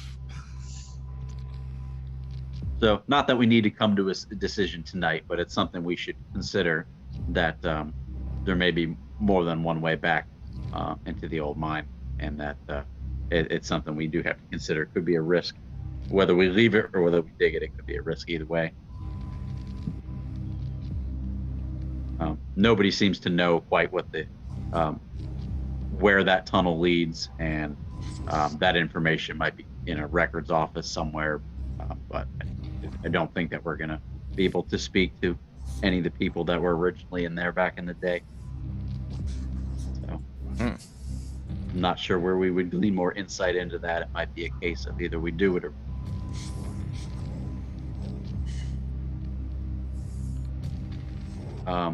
but to consider, when we were in the mine and we looked at the sealed portion, that there was kind of a draft.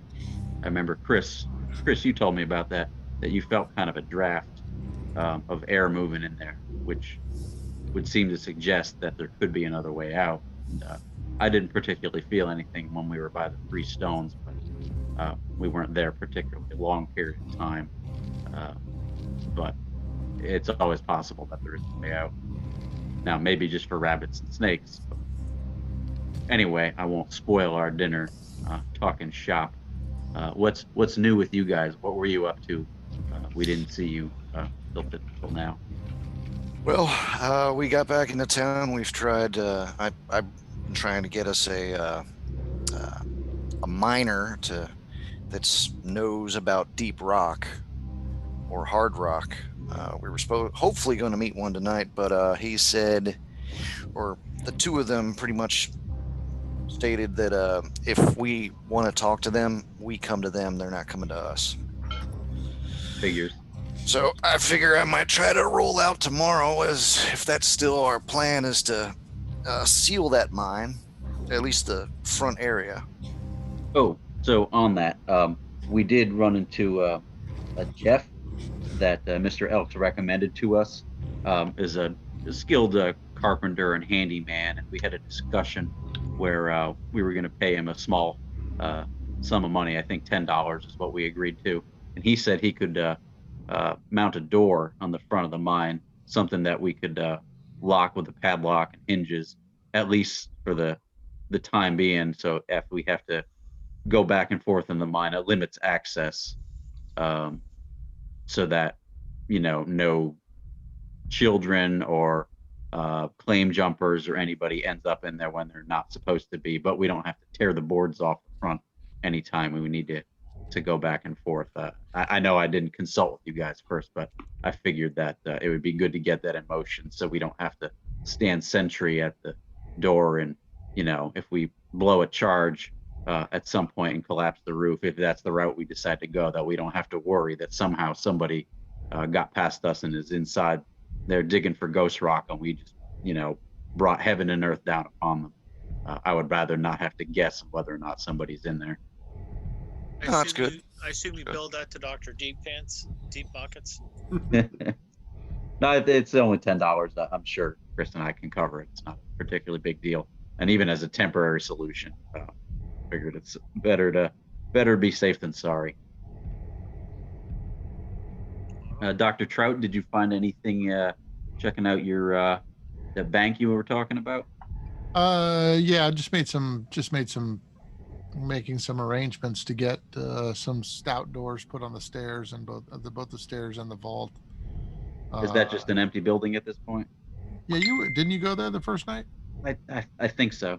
It's basically an old bank building. You know, with my night terrors, sometimes I can't determine what's a dream and what's reality.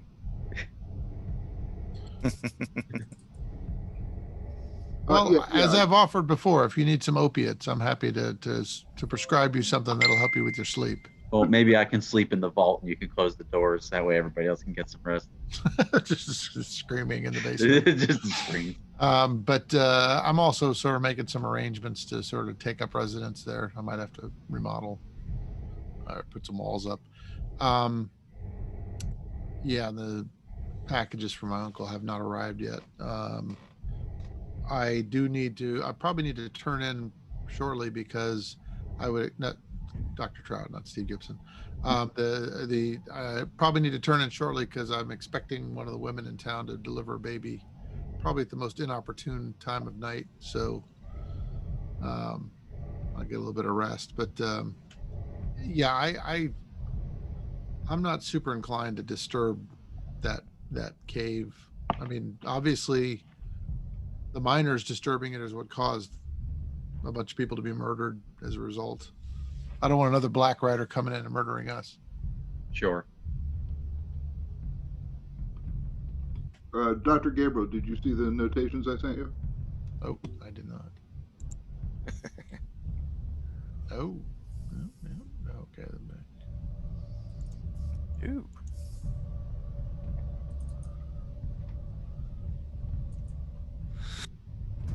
All right. Well, I guess if they're got that locked up, we don't have to go. If we can get that locked up, we might not have to deal with these miners if they give us any guff. Now, to get out to the mine, there's one of two directions. We can take a long way around and avoid the canyon, or we can ride through the canyon, which is pretty much populated by the coyotes. Coyotes are, I guess you would call them desperados. They're run by, if I remember correctly, it's a Jack McKinney. Walt, roll a local area knowledge roll, please. Good God. Glad we're not doing any combat tonight. Nope. He's still thinking about his paper that he's, or his story. My average roll is probably about a 70 tonight. I'm still thinking You about didn't that damn get story. 300s. Well, that's true. I used to favor doing all these rolls myself to not tip off you all that you're accessing possibly some sort of knowledge or whatever. But I find it much more amusing watching you guys roll. Well, except when Carl's gonna shoot, because here it goes. I spent 2 weeks writing this up. One bullet, explode. I hit that falling meteor. I shot him in the sack. Lots of lead. Yeah, it's like, damn, he's just stone cold killer. So yeah, anyway, I can't make a roll tonight. Newsflash. Okay, well that happens. Okay, so you got two different possible paths there.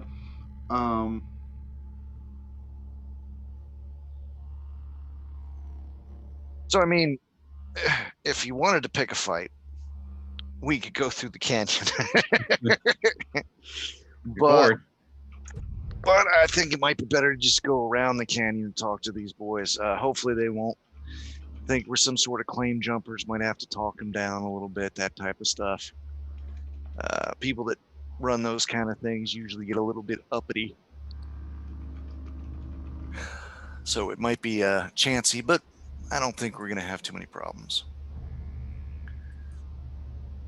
And then from there, we can decide if we're going to hire these yahoos or if we're going to look for someone else. Well, if we were to breach the old entrance, we could use the miners for that.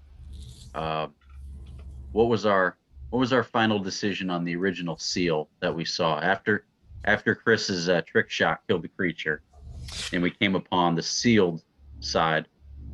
We weren't going to touch anything then, were we? No, and we're kind of hoping that seal got finished. Not really sure it did. Well, you were given a extra copper nail by Mr. Elks. Oh, That's yeah, right. to put it in, yeah. And you never did get around to tapping that in and re-securing the blonde hair. Well, we'll have to remember to do that. Yeah, we'll have to go back and do that. Because somebody decided to get a stone. No, I'm just kidding. But nothing says we can't seal it and then blow the mine behind it. No, that's true. If that's still the way we want to go. And when I say blow, I don't mean blow at the entrance, because we'll have the door at the entrance. I mean blow it maybe a little further in and just maybe collapse the hallway leading to that. That'd be a little triple protection. Now, that's not a bad idea. Collapsing that hallway. Just that section, not trying to bring down the whole mine. No. If you bring down the whole mine, you might break the seal. Right. No, I kind of like the idea of small charges cluttering up that whole section before the turn that led up to where that where it was all boarded up. If we got that turn where it went black, right, and we did it there, that might not be a bad idea. That way, the rest of the mine is still open in case someone gets the past place the first area where Dr. Trout's slacks became a little darker. Yeah, like the hallway. Yeah, right where I went to sleep. That might be, yeah, that would be actually a very good place to blow it. That way, if Dr. Trout seems to be stuck on supposed ghosts, he could still communicate with thirsty ghosts that he was talking about.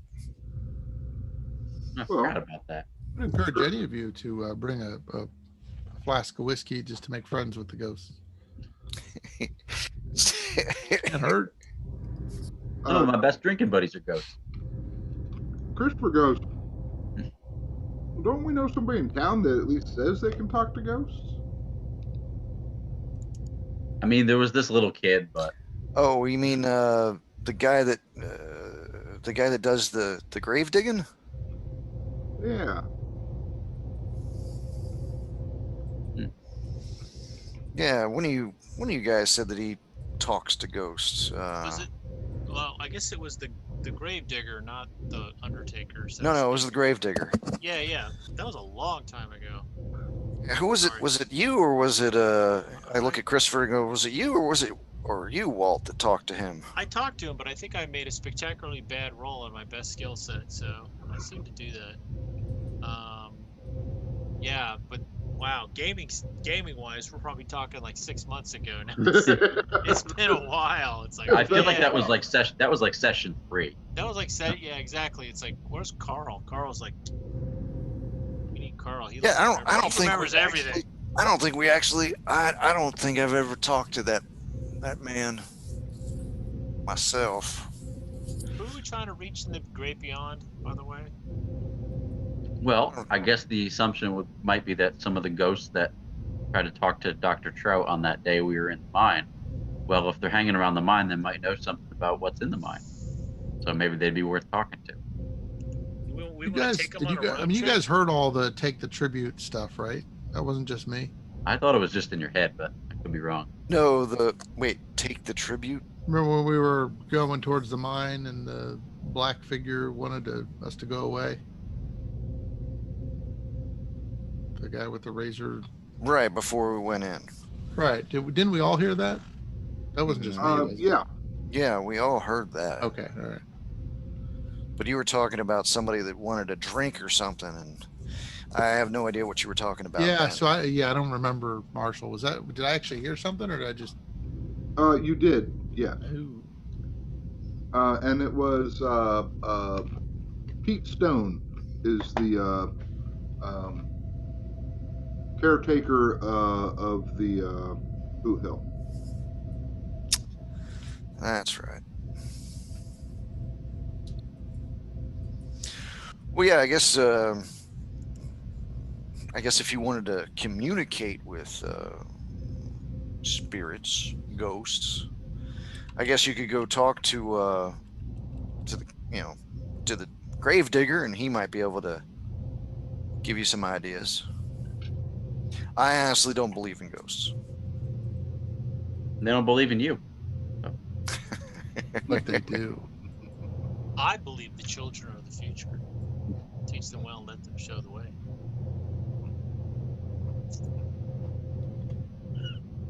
Okay. All right. Well, Okay.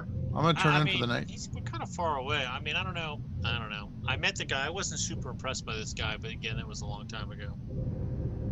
I mean, it was almost quite literally in passing. You know. Yeah, I was asking him about the writer, the Black Rider, Yeah. because he rode through that right by the area. But I didn't roll well, and it wasn't a very good conversation. But he does have a bit of a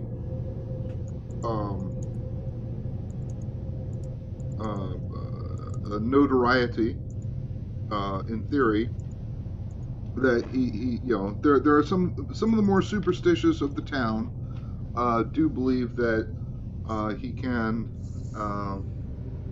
when the wind is right and such communicate with the dead.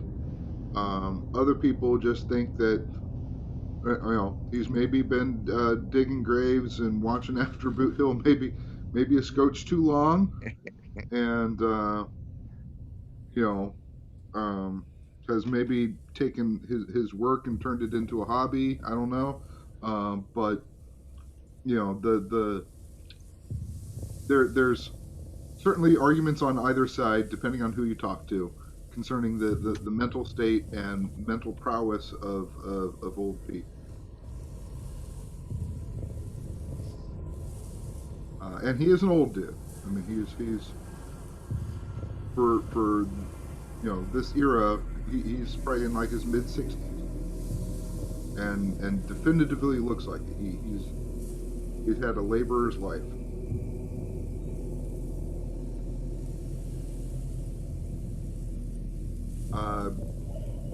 You eventually, as you're talking relatively, as I say, this is relatively late, and I know the doctor is looking to head out.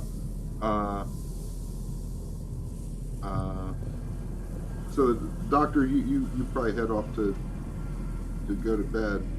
You do see the sheriff kind of eventually walk into the saloon and immediately head up to the bar and order a drink. Dr. Trout, you meet him up when he was heading up the thoroughfare, and he greets you, and he's obviously had a rough day of telling a lot of people some rather crappy news. But he also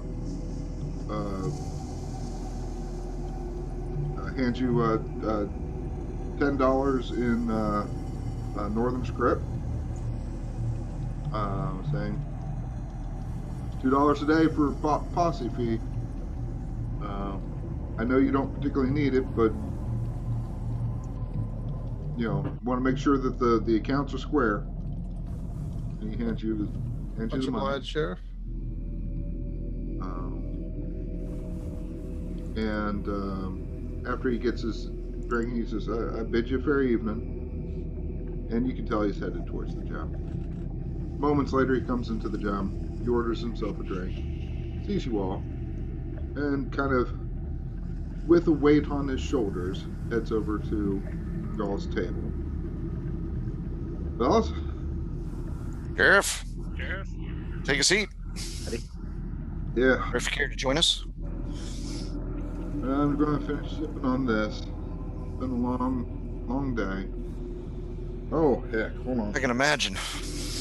He pulls out his wallet and pulls out sort of the funky U.S. Dollar script. The dollar bills are like this freaking big. And hands you all $10 each. Again, explaining that That's the posse fee for the time. Sorry, it can't be anything more, but limited budgets and all that kind of stuff. Yep. Money for the rest of the folks going to their kin.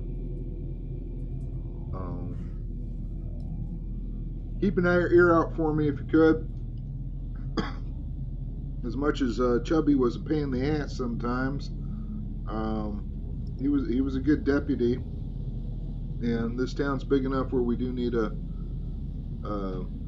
full-time secondary lawman. So, y'all interested? Great. Pretty much take any one of y'all. Y'all got stomachs, certainly can handle it. But if not, if you come across somebody who you think would be good fit for it, I'd appreciate the recommendation. Slide my 10 back and say split it up amongst the families. Sure? Yeah. Much obliged. I will do so. Anyway, we able to wrap up stuff down that net at this point? I know you Pretty have much.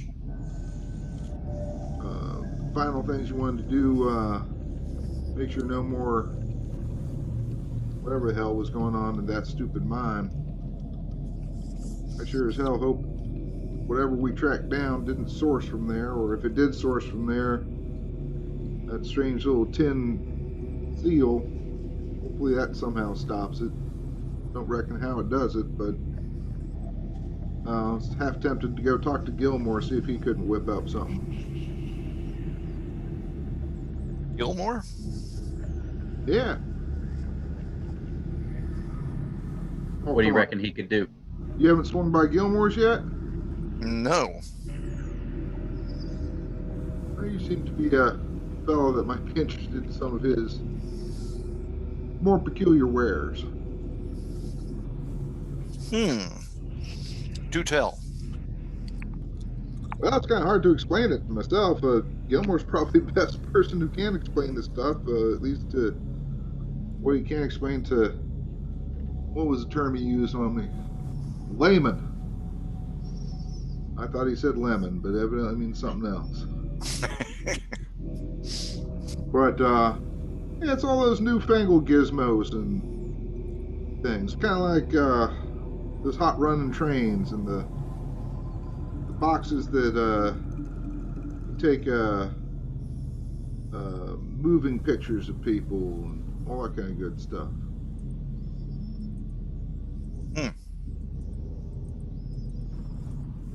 And he even tells you roughly where that is, and let's see. I will tell you in just a second. Marshall's got to check out his notes. Plot number 47 on your map.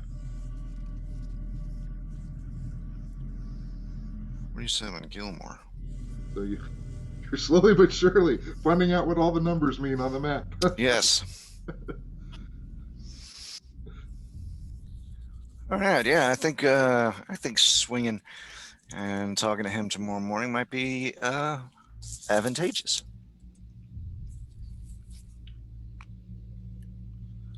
$47. Where the hell is 47? Oh, it's one of the small ones. There it is. Love my map. Excuse me. Doctor, while you I get whip back to this your up. office. Everything is as you had left it. I assume you probably locked the door, but you left the notes saying where you were at. Right. Come inside the cabinet where you kept everything. Yep. The doors are open. You don't remember leaving the cabinet open, but it is open. I'm going to draw my gun And Maybe the I'm ghost going just wanted a drink. and I'm going to look around. Okay, it's dark. Nobody leaves a light on constantly in a home. I'm gonna go grab that light out of my box. Is the Oh, box in the cabinet? your new one. Yes. Okay, you go grab your new light.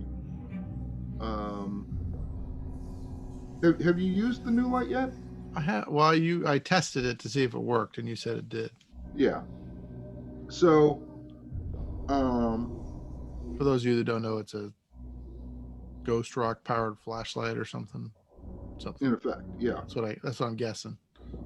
So you lit it up during the daytime. Oh, that's kind of cool, kind of thing. So when I turn on in the night, it's crazy light. So you Whoa. turn on night, and you are not expecting the light that comes out of this thing. It's a bit like a bullseye lantern, but much more realistically focused than you've seen before. The quality of the light is singularly different than anything that you have seen before. To describe it in modern terminology, it would be like you know how like LED bulbs, at least when they first kind of came out, had that really kind of harsh white blue color range to it, right? So think along those lines, but with a bluer hue. Still revealing color. It's not like a blue cellophane over it. It's not like a blue light, but it has that light temperature kind of Kelvin factor. But I get you. Kind of a bright, harsh light throws the colors are off. yeah, throws color off. It's almost like, well, what kind of science do you got? Any sort of sciencey thing? He's a physician. What kind of science you got? I've got chemistry 40. I've got geology 10. Natural world 40. Give me a give me a chemistry roll. That would be kind of in there. No. No. or it might not. Whatever. We need to burn luck on. It's fascinating. It's an interesting light. But it does also kind of startle you a little bit on just like, wow, this is just, it lights up the whole fucking room here. Extraordinary. This is pretty nice. Nothing's hiding. So I'm gonna be taken aback for a moment by the brightness of the light, and then I'm going to quickly check the office. Okay. And the residents. I'm just going to do a quick circuit to make sure there's no one hiding here.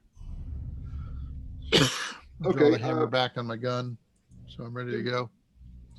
Give me a listen roll at advantage. All right. It's good that I have advantage because my listen sucks. Yeah. Apparently that flashlight makes kind of a buzzing noise. Does it? Oh, I hate it. Yeah, that's just off-putting enough to make me roll an 80 and a 90. Yeah, Aaron's like, I don't have to roll for you guys. You guys suck. What? I'm a touch deaf in this ear. I mean, seriously, we probably made less than half the rolls tonight. That's all right. Oh, That's, well under half. That's our level of general incompetence. Yeah, we are. So you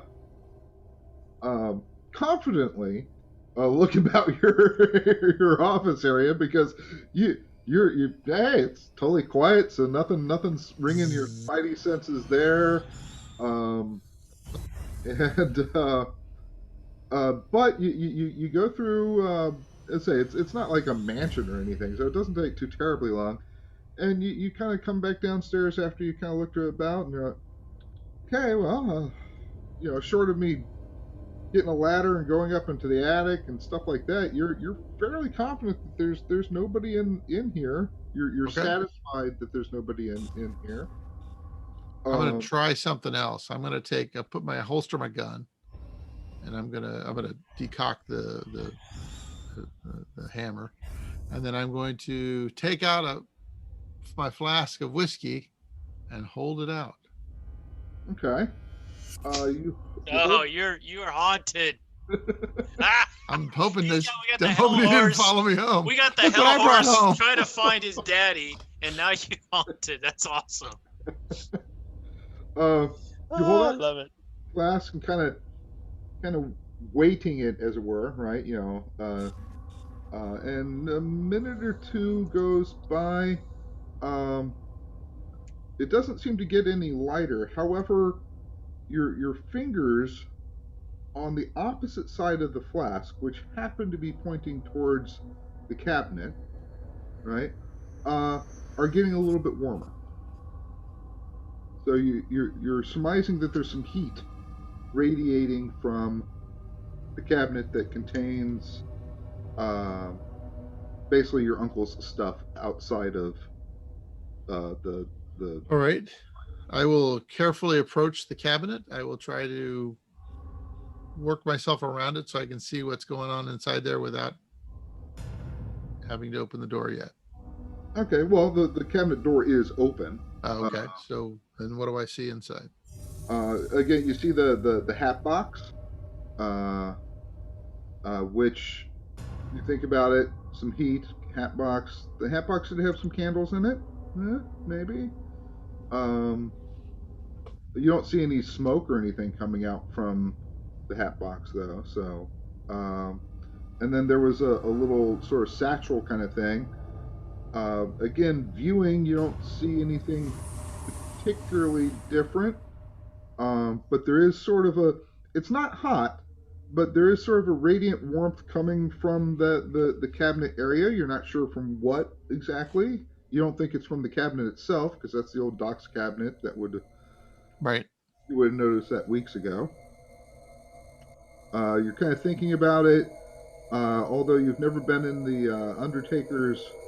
No, you've probably been in the Undertaker's viewing room. There's not a stove that shares the wall right here. Next building over, and if I recall, the next building over, there's some space. It's not like a townhouse where it shares Right. the wall. So there's a little alley in between. So it's not that. Well, you know what? I'm gonna go grab the I'm gonna grab the satchel out of there. Okay. Is it warm to the touch? Yes, actually, the satchel is a little bit warm, and it is warmer than the hat box. Okay, so I'm gonna take the satchel out. I'll set it up on the desk. I will light a conventional lantern, Right. and then I will turn off my super duper light. Okay. I'm not entirely sure how long this lasts, so why use it if I don't need to? That is true, and to be honest, it only occurs to you after you kind of turn off the light that you didn't really look at the device while it was on to see if there was some other indications or anything on it. Okay. And I will open up the satchel and see if any of the papers are warm to the Okay. touch. Yeah, you open up the satchel and you kind of look, and the only way you can tell is by kind of reaching around with your hands to kind of feel this heat. And it seems that the what's radiating at least some temperature is. Hold on. One day I'll arrange all these notes together in one convenient place, as opposed to like 5 different sheets. Oh, there you go. Okay, so you eventually taper it down to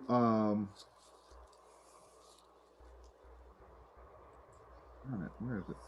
Pissed off, your dog attacked you. Yes, My that dog happens attacks me regularly. multiple times a night. He does not like me paying attention to anything that is not him. So he's usually just off screen, just glaring at me. I just noticed that's a very selfish dog. All dogs are like that. No, not my dog. She's pretty chill, What? but she's also almost 12. Hey, stop it. What are you doing? What are you doing? Hey, Oh my gosh, Oh, it's a crazy dog right now. Go back to bed. You find You're nuts. You're nutball. You're totally nuts. the small book What are that you doing, you psycho? is what's radiating temperature. This is the one that I think might have a cipher. No, it might.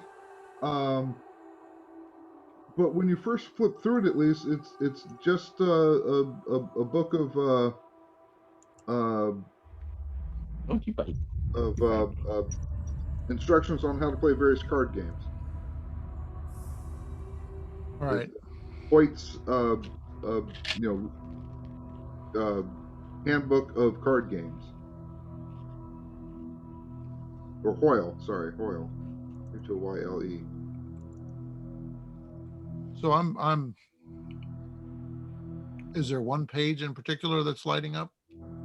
No, just in general as you kind of flip through it.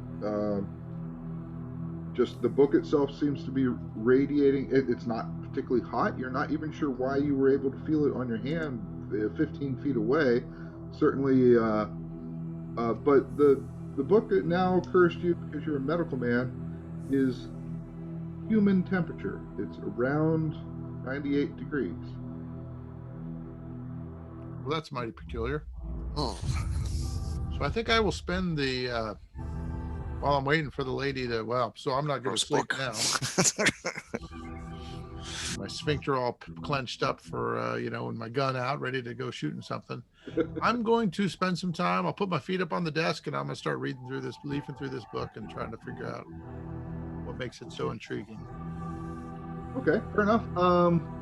Start reading through it. You're gonna have to spend, it's not a short little pamphlet. It's like 150 odd pages. You're used to reading that style of stuff. Give me a idea roll. You're looking for this to be pretty difficult to choose anything, but just give me an idea roll. I made a very hard success. Well, no, wait, 75, 21. Yeah, I did. 08. Oh, no, I didn't. I need to drop it by 75. I'm looking for 1/4, right? 1/5. 15 would be 20% if you're trying to get a Oh, critical okay. All right. I will spend 6 luck points to get to get there. Wow. Okay. A hard success. And after reading the book, it's fairly late at night. You've noticed that, while reading the book, it describes how to play bridge and poker and all sorts of different games. And there's all sorts of examples of the games printed in the book. And you start noticing that there are patterns in the examples. Certain things that resonate in your mind in a certain way. And right as that resonance sort of happens in your mind, and you kind of have a picture of it in your mind, you fall unconscious. What happens? You fall unconscious. I hope I'm not going to have Gustav dreams. But I think that's I don't like waking Join us up next week when we find out. I don't like waking up with my pants full of feces. You Right, wake up with Gustav? pants? But I think that is where we'll pick up next week. That's a big All right. one. Was it the feces comment? Is that what? No, that's a pretty pivotal point, actually. I mean, define full. I would say there was still room in there. Always. Like full? But no. So okay. I shit my pants. As a Damn it! Who shit in my pants? as a brief wrap up, so we got heading out to the miners, maybe doing a little bit of wrap up on the mine itself, and our good doctor not falling asleep, mind you, came to this epiphanal revelation while reading and fell asleep exhausted all of a sudden. And that's where we will stop, and I will stop Crap. And